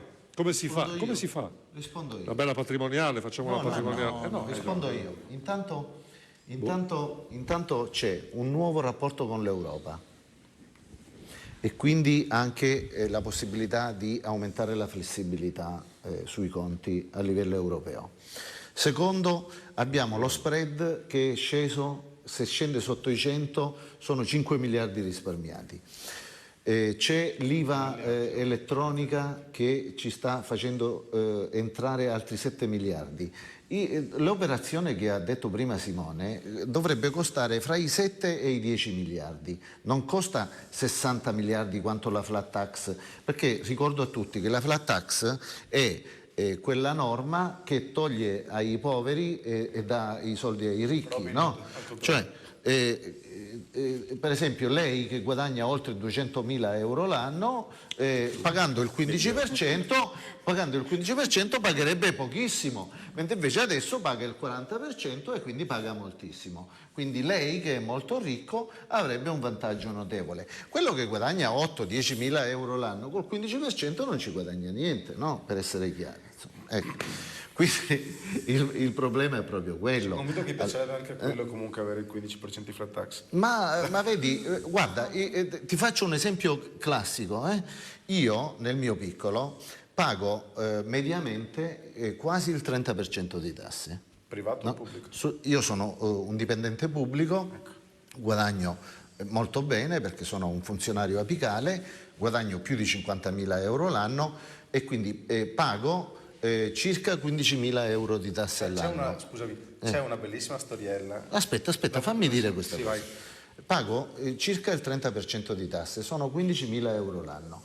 A me farebbe un favore Salvini, no? Se mi tagliasse le tasse e mi facesse pagare il 15%, perché io risparmierei 7.500 euro l'anno. Ma se non li pago io, i pronti soccorso, chi li paga? I carabinieri, la macchina della polizia, la pulizia delle strade, se non li pago io, chi li paga? Li paga mia figlia che è precaria? Ma che è una follia questa storia della comunque è chiaro che adesso lanciamo... È giusto che le paghi io queste tasse, è chiaro? E sono anche contento di pagare. È giusto però che ci sia una diminuzione della pressione fiscale, perché è insostenibile. Se facciamo il cuneo fiscale e il cuneo previdenziale di cui parlavi prima tu, la gente normale avrà 1.500 euro di risparmio di tasse, non 7.500 che dobbiamo lanciare lo dovrei averne io. Una cosa e Scopelliti mi uccide. Il pubblico non paga le tasse. È il privato, quello che vorrei dire anch'io. Paga le tasse. Diciamoci, è così. Lanciamo un piccolo stacchetto pubblicitario e poi gli ultimi mezz'oretta assieme parleremo ancora. Grazie Eros.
Eccoci, siamo di nuovo in diretta e gli ultimi 15 minuti circa di Insieme delle Persone, poi ci sarà la parte finale delle nostre 2 ore di programmazione di Palinsesto con Salute e Medicina, con l'intervento del nostro amico dottor Piccolotti, che ci spiegherà, ci svelerà alcuni segreti della sua professione di urologo-andrologo.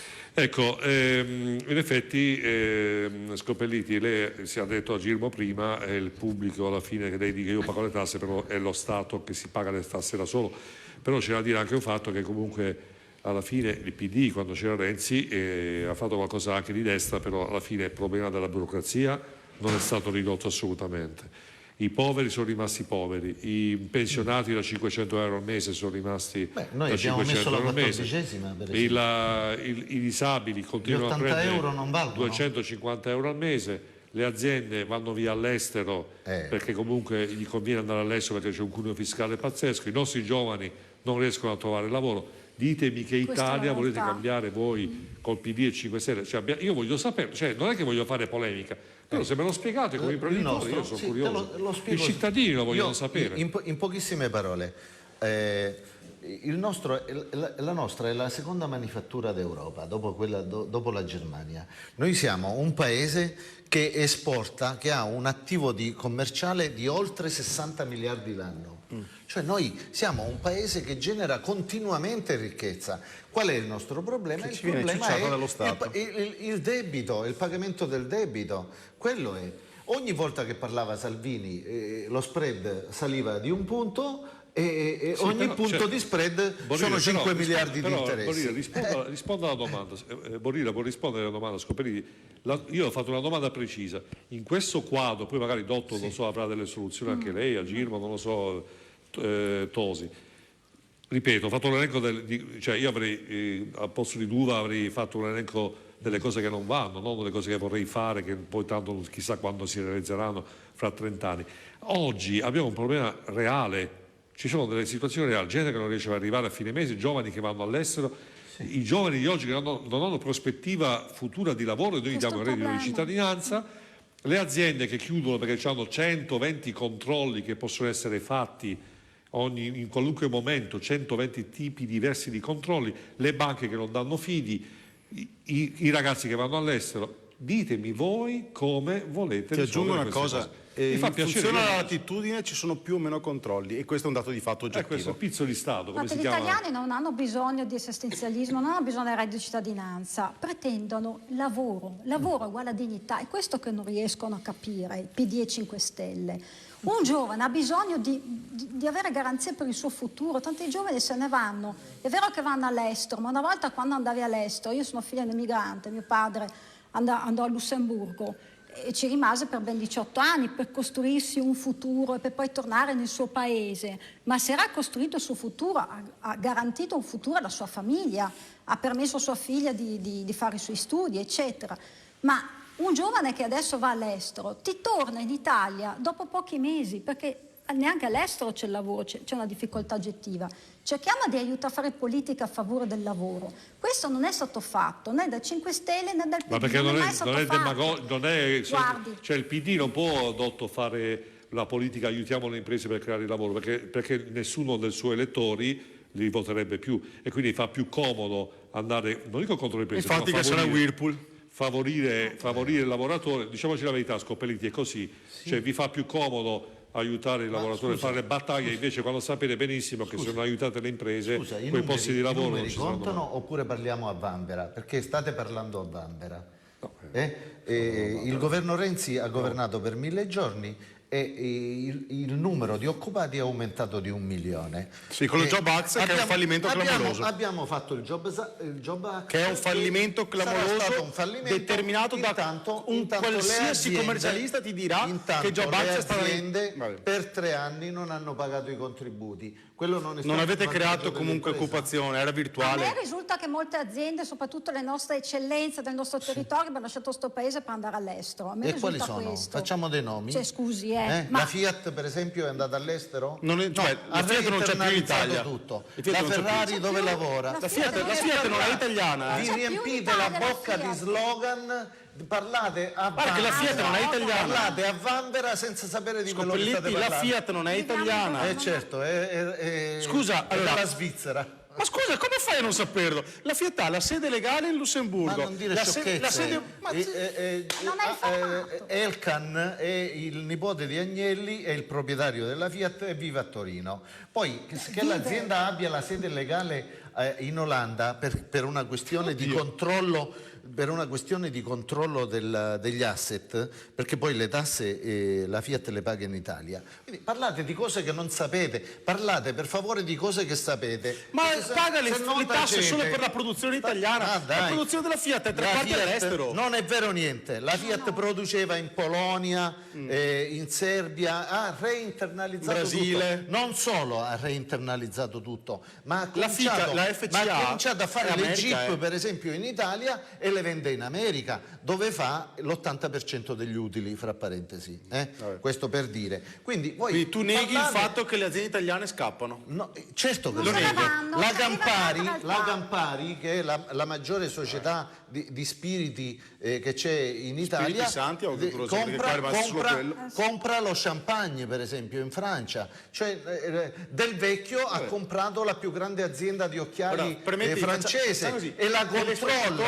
Siamo noi che la controlliamo. Telespettatori, secondo voi in Italia le aziende vanno bene? Secondo voi in Italia la produzione è aumentata o le aziende vanno via? Ve lo chiedo a voi che siete a casa. Il vostro sentire è che l'Italia funzioni bene, perché stando ad ascoltare il PD l'Italia funziona bene. Non so. Io non ho detto che funziona. Potrebbe funzionare molto meglio. Potrebbe funzionare. Però è colpa dei governi precedenti. No, ma tutti i vostri. Ma scusa, noi abbiamo governato dal 2013 al 2018 e prima chi governava? Prima ancora c'era Mussolini, prima ancora c'era i Savoia, prima ancora c'era la Repubblica Stalinista. Comunque il nostro paese è diventato la quinta potenza mondiale, la quinta potenza industriale del mondo quando c'era la DC. No, che tutti sparavano a questo punto c'era anche Craxi. Grazie a Craxi abbiamo avuto anche una politica internazionale buona. Quando c'era Craxi, per esempio. Pensa a te come siamo messi. Comunque la mentalità del PD è veramente sbagliata e fuorviante. Non avete mai aiutato i lavoratori. È quella della Meloni. Io voglio ricordare che grazie a Dio siete all'opposizione. Ogni volta una categoria che a me sta tanto a cuore, perché se ne parla poco, c'è tanta ignoranza e non conoscenza. L'ho detto già l'altra volta, ma voglio ripetermi. E sono quelli di magistrati onorari. Ne ho già parlato anche con voi. Sì. Bene, magistrato onorari, il peggior ministro della giustizia in Italia è stato Orlando. Ha fatto una riforma peggiorativa, ha detto di fronte a tot numero di magistrati onorari in Italia, che sono circa 5.000, poco più, stiamo parlando di persone che sono state, che hanno iniziato la loro attività come pubblico ministero, come giudice, come supplente dei togati, quelli di carriera che hanno fatto un concorso. Isabella, i problemi sono i 17 milioni di pensionati o i 5.000 magistrati onorari. Che a 40-50 anni gli vai a dire sai che c'è, siccome non riusciamo a garantirti uno stipendio fisso al mese, trovati un altro lavoro durante l'arco della settimana. Scusate, ma quale imprenditore, quale altro datore di lavoro ti piglia a metà per 3 giorni a settimana? Ma che razza di ragionamento è? Che soluzione è? 5.000 persone che hanno imparato un mestiere, peraltro dentro la macchina giustizia che ha grossi problemi. Parliamo anche della giustizia. Che cosa vorrete fare poi anche sul tema giustizia, sul fronte giustizia?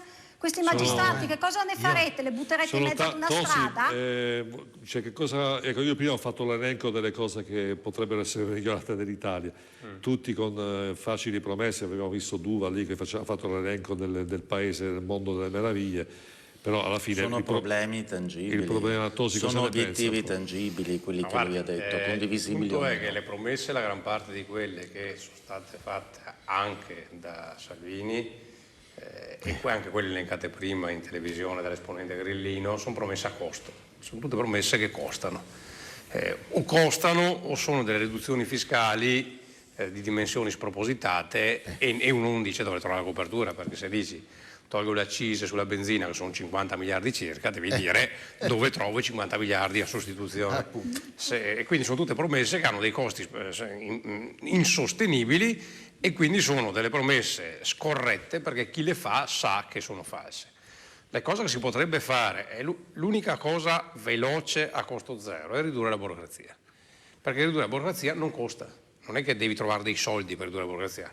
La burocrazia in prospettiva fa anche diminuire la necessità di personale nel pubblico impiego, perché se riduci la massa degli adempimenti burocratici, riduci anche la massa di burocrati che devono seguire gli adempimenti burocratici. Ridurresti dei grandi costi per le imprese e per le famiglie, perché gli adempimenti burocratici sono un costo puro, e la larghissima parte degli adempimenti burocratici sono carte. Cioè, la gran parte, per carità, è giusto che ci siano norme di sicurezza sul lavoro, tutta una serie di normative sull'ambiente, ma la grandissima parte delle carte che si riempiono servono solo per dare soldi alla pubblica amministrazione e dal punto di vista pratico nulla. Allora, se un governo, qualsiasi esso sia, avesse il coraggio di mettere le mani alla burocrazia, non serve essere dei geni. Basta prendere quello che fanno la Germania, quello che fa la Francia, quello che fa gli Stati Uniti sono un esempio brillante, alla Svizzera, efficientare la macchina pubblica. Questa è una riforma che non costa nulla e fa risparmiare. Da lì poi parti, perché se metti la mano lì, allora dopo puoi dire riduco le tasse, riduco questo, perché hai ridotto i costi dello Stato. Perché non nessuno lo vuol fare? Scusa, perché, ma perché poi nessun partito lo vuol fare? No, aspetta. Perché ci vuole il coraggio di cambiare, perché ci sono delle resistenze, c'è una parte della burocrazia, soprattutto quella centrale che è la più potente, non tanto quella comunale, che ritiene che il potere che esercita sia un potere suo e quindi non è che loro sono al servizio della comunità. Se tu fai la riforma della burocrazia togli qualcosa che è loro. La gran parte dei burocrati romani, dei grandi burocrati romani, ragionano così, vero? Vabbè, però, scusa. Ragionano così e quelli fanno una resistenza al cambiamento impressionante. Io in linea di principio sono assolutamente d'accordo, sottoscrivo tutte le cose di buonsenso che ha appena detto Tosi, ma il punto è però che in tutte le grandi democrazie occidentali, per esempio la Francia, la Germania, anche perfino l'Inghilterra, questi paesi hanno più impiegati pubblici dell'Italia. No. Cioè, facciamo una cortesia. Guardiamo su Google. Guardiamo su Google quando vuoi. Non solo il numero di impiegati, i costi. Vediamo i costi della macchina statale. Molto più costoso di nostri. C'è uno studio della CGIA di Mestre della settimana scorsa, nel quale si è andato a stabilire con numeri alla mano che il costo della burocrazia e di quelli che sono i costi annessi indiretti alla burocrazia sia superiore all'evasione fiscale. È un altro discorso questo. Giusto per... È l'inefficienza. La CGIA di Mestre misurava in 50 miliardi il costo dell'inefficienza statale, e che è un discorso diverso, perché la macchina pubblica francese ha mediamente il 30% di personale più. Scusa Scopelliti, porta pazienza. Noi, Veneto, Lombardia, Piemonte, Emilia Romagna, ci puoi mettere anche la Toscana, ci puoi mettere anche la Puglia e qualche altra regione, abbiamo un rapporto del pubblico impiego rispetto al privato che è enormemente più basso rispetto a Trentino Alto Adige, Sicilia, Campania, Calabria, lo statuto speciale tutte, più alcune altre regioni che stanno al sud, dove c'è un numero di pubblici dipendenti che è spropositato rispetto a quelle che ti ho citato. E chi vince la Sicilia? Allora ha senso che una regione come la Sicilia, che ha gli stessi identici abitanti del Veneto, abbia un numero di pubblici dipendenti enormemente superiore? No, perché gli stessi servizi li devi dare a quelle stesse persone, alla stessa popolazione. Ma se tu togli 20.000 forestali, i numeri li devi far lavorare nel privato, li devi far lavorare nel privato, li metti a produrre, li metti a produrre. Guarda che tra forestali calabresi o reddito di cittadinanza non cambia niente, è la stessa cosa fondamentalmente. Fondamentalmente sì, è uguale. Ahimè. Già. Quindi alla fine abbiamo cambiato l'Italia con un semplice elenco di 29 punti. Che poi alla fine... L'Italia... Cioè, tutti sappiamo qual è il problema, però nessuno ha il coraggio di cambiarle questo sistema. Borine. No, io mi auguro veramente che questo governo, per quanto possa durare, nessuno lo sa, possa veramente dare un impulso e che faccia una manovra molto molto coraggiosa. Per me c'è bisogno di uno shock fiscale. Grazie, continuo a dirlo. Allora guardi, io adesso chiudo la prima parte di la prima puntata di questa nuova stagione di Insieme delle Persone. mancano 2 o 3 minuti, poi vi consiglio di rimanere incollati al televisore perché ci sarà la parte di salute e medicina.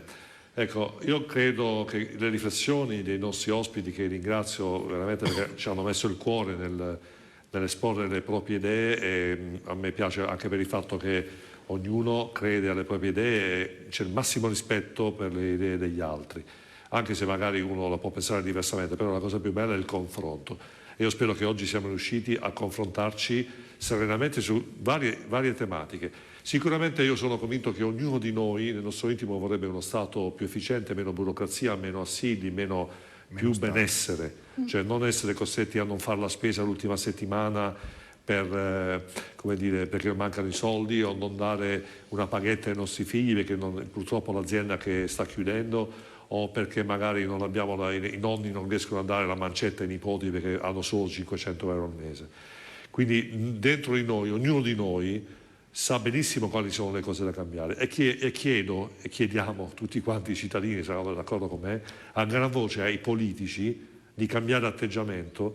Promettete quello che volete, ma fate anche. Io come conduttore TV vi terrò sicuramente l'attenzione massima sul governo, studierò profondamente quello che fanno e anche quello che non faranno, perché il mio compito come conduttore è quello di esporre le cose che non vanno. Un governo, come ho fatto anche con Salvini, con il 5 Stelle, per le cose che il governo precedente non mi andavano, che volevo secondo me porre l'attenzione, continuerò a farlo con un'attenzione doppia, perché lo Stato non può fagocitare il proprio cittadino. Il cittadino ha bisogno appunto democrazia vuol dire anche saper dire le cose giuste, ma che le cose cambino. C'è bisogno di questo cambiamento. E aggiungo anche un'altra cosa. Si è detto di andare al voto, ma Salvini forse l'ha detto in una maniera un po' personalizzata: andiamo al voto perché? Io invece credo che oggi è giunto in questi giorni, con la nascita di Italia Viva e con l'orientamento a sinistra del 5 Stelle, un'esigenza molto molto definita. Chi ha votato questi partiti ha votato con un orientamento politico. Chi ha votato il PD lo ha votato per un motivo particolare, chi ha votato il 5 Stelle lo ha votato per un motivo particolare. Oggi la situazione politica non è la stessa del 4 marzo.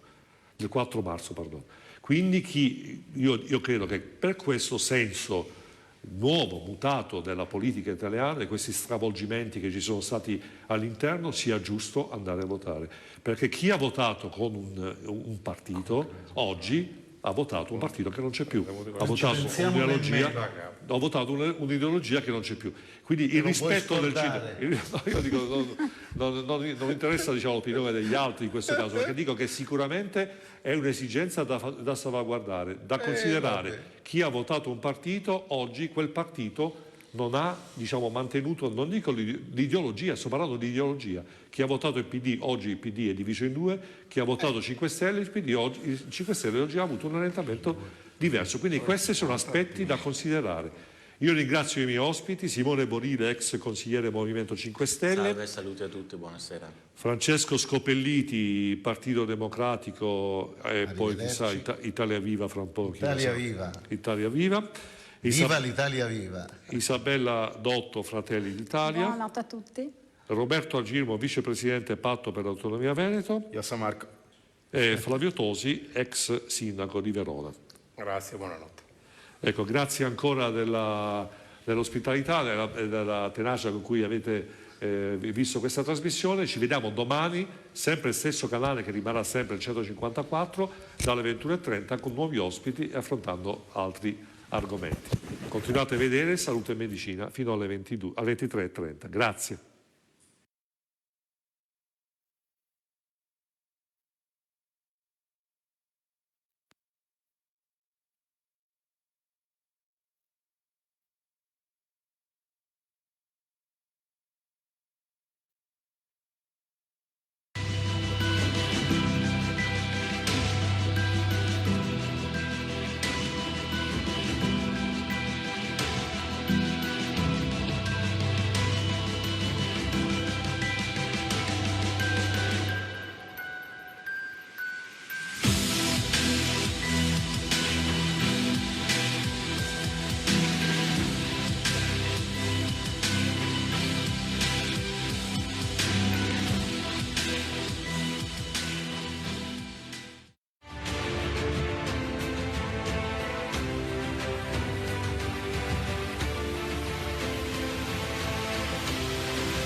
a Salute e Medicina con il dottor David Piccolotti, che è responsabile dell'unità operativa semplice di endoscopia urologica, Ospedali Riuniti di Padova Sud, no? C'è in pratica Madre Teresa di Calcutta, Monselice, Schiavonia.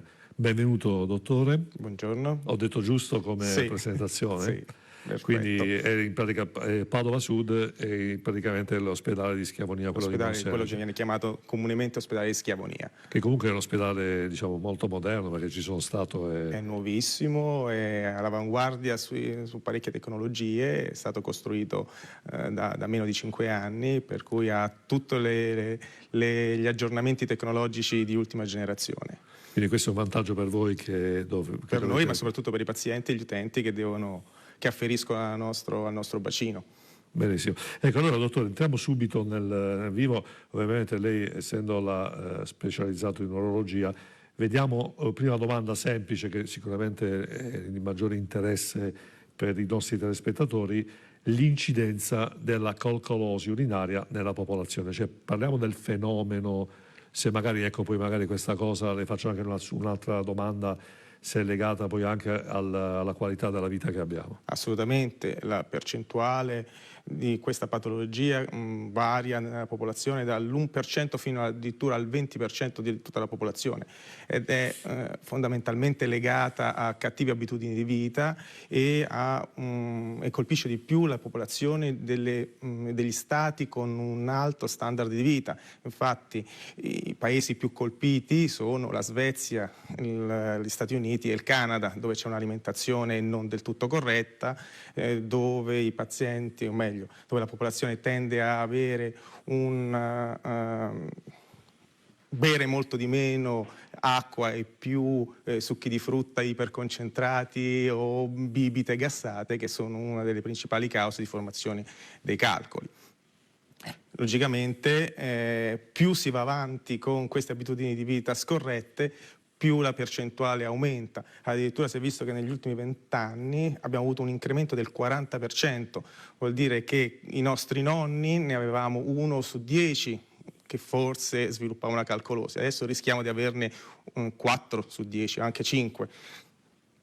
Quindi praticamente quindi in Italia com'è la situazione? La situazione in Italia viaggia intorno al 15%. Quindi il 15% della popolazione italiana presenta almeno una microlitiasi. Quindi, cioè, mi spiego un po' meglio cos'è praticamente un piccolo calcolo. Quello che viene comunemente chiamato l'arenella, cioè la sabbiolina. Sì. Il calcolo, prima di diventare un calcolo grosso, è composto della sabbia, che progressivamente si compatta e forma più o meno un calcolo. Il calcolo bisogna immaginarlo come una vera e propria pietra, non è niente di particolarmente straordinario.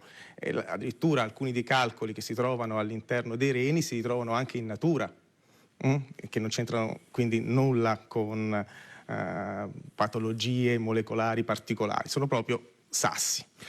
Senta, qual è il cibo che non bisogna assolutamente... Allora, dipende molto dalla natura del calcolo, perché i calcoli sono composti da diverse sostanze. Abbiamo quelli che sono i classici di ossalato di calcio, monoidrato, quelli di acido urico, di fosfato di calcio. La dieta dipende da come sono composti e spesso una dieta fa bene per un calcolo ma male per un altro. Le faccio un esempio.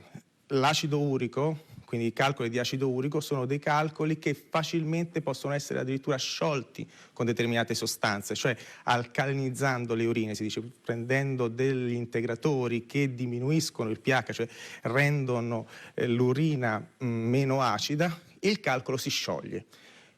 Se però noi facciamo diventare le urine troppo alcaline, rischiamo che il paziente sviluppi un calcolo diverso, che è di fosfato di calcio, che invece cresce bene in un ambiente alcalino. Quindi ogni volta dobbiamo equilibrare. Però normalmente dobbiamo pensare che la vera cura preventiva per il trattamento della calcolosi urinaria è bere. Io dico sempre ai miei pazienti: l'acqua per voi è una medicina. e vuol dire bere almeno 3 litri d'acqua al giorno e fare almeno 2 litri di urina, almeno fare pipì 2 litri al giorno, che non è facile, cioè, parliamo di una bella quantità. No, perché poi chi ha una vita, diciamo, impegnativa sì, però organizzarsi. tutti mi fanno questa contestazione, però meglio quello che la colica renale. No, sicuramente. Perché pensate che anche la colica renale è una spesa sociale importantissima, perché avendo una percentuale così alta di incidenza nella popolazione, abbiamo tanti pazienti, soprattutto giovani, che stanno a casa per la colica renale ed è una spesa sociale, Sì, sia per la terapia, lavoro, sia per il lavoro, il mancato guadagno, per le spese che possono avere il datore di lavoro per sostituire il proprio dipendente che non può andare al lavoro. Ma lei parlava di giovani, ho capito male, quindi questa cosa può colpire tutti alla fine. Dai bambini di 1 mese, se sono geneticamente predisposti tipo alla malattia che si chiama cistinuria, quindi loro producono calcoli sin proprio da appena praticamente nati fino ai 100 anni. Non c'è una percentuale, non c'è un'incidenza particolare in funzione della fascia di età, dipende logicamente dal calcolo.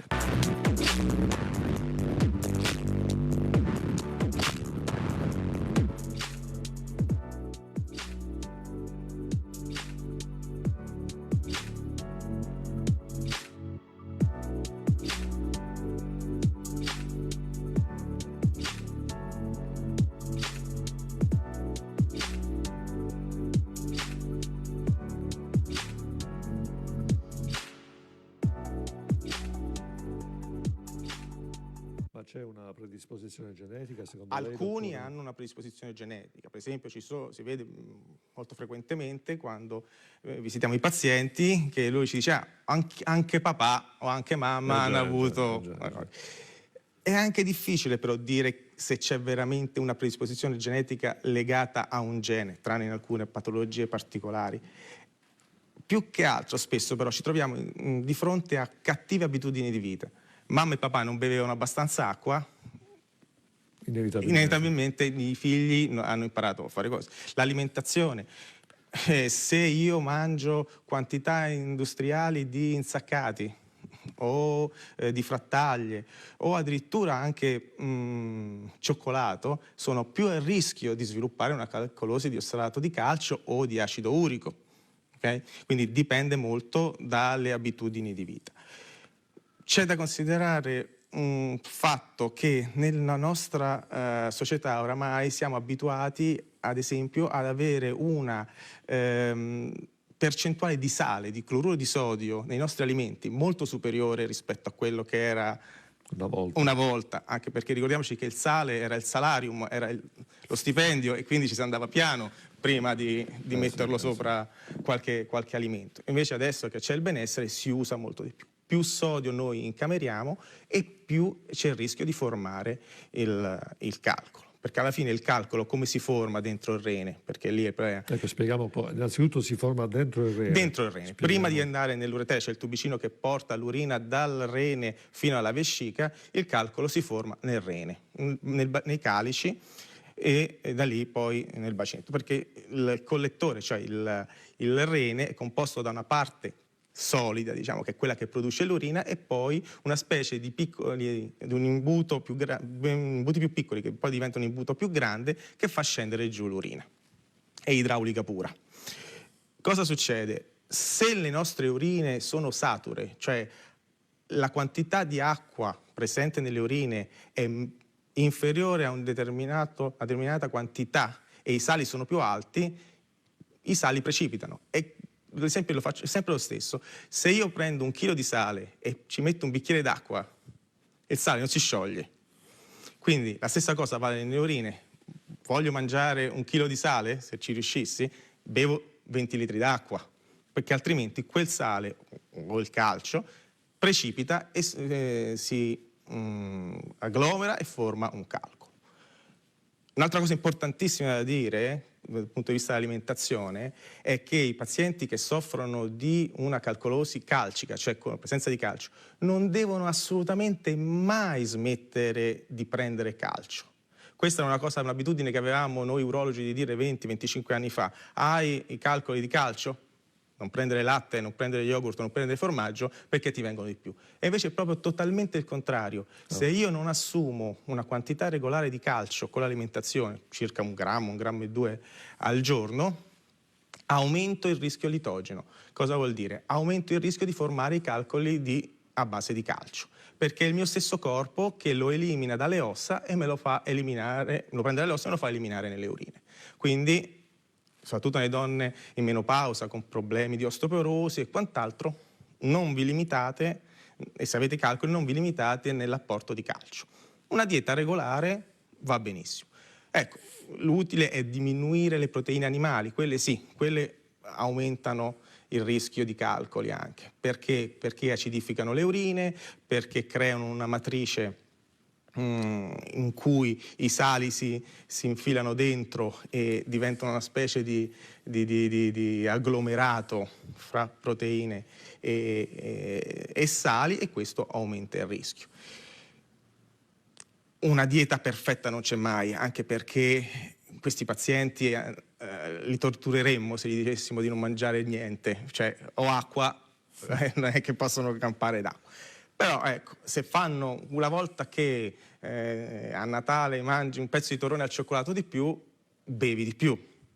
Sì, tutto lì, e il senso è quello. Gente compatibilmente con le patologie, perché se uno ha altre comorbidità, logicamente non è quello la soluzione. Questo aiuta tanto, soprattutto nel prevenire dopo le recidive, perché consideri che normalmente un paziente che ha una colica renale ha il 50% di probabilità di averne un'altra nella sua vita, e in alcuni tipi di calcoli arrivare anche a averne il 10-15 recidive in tutta la sua vita. E la colica renale è il secondo dolore più forte che c'è in medicina. Molte le battute che si facevano sempre è che quando c'era la colica renale nel maschio era la vendetta del parto, nel senso noi non soffiamo le doglie del parto, ma se ci capita la colica renale capiamo cosa vuol dire partorire, perché siamo a quel livello di dolore. Quindi è un dolore intenso. Molto intenso. Quindi una cosa che si sviluppa più nei maschi, dottore? No, non c'è una prevalenza. E forse una minima prevalenza c'è nelle donne perché tendono a bere di meno rispetto al maschio e a avere problematiche di riassorbimento osseo, e quindi più facilmente, quando vanno in menopausa, a sviluppare un'ipercalciuria secondaria, cioè la presenza di più calcio nelle urine di quello che dovrebbe essere normalmente. Ecco, dottore, visto che abbiamo appena accennato, quindi come si diagnostica una colica renale? Come avviene? Come si capisce, insomma?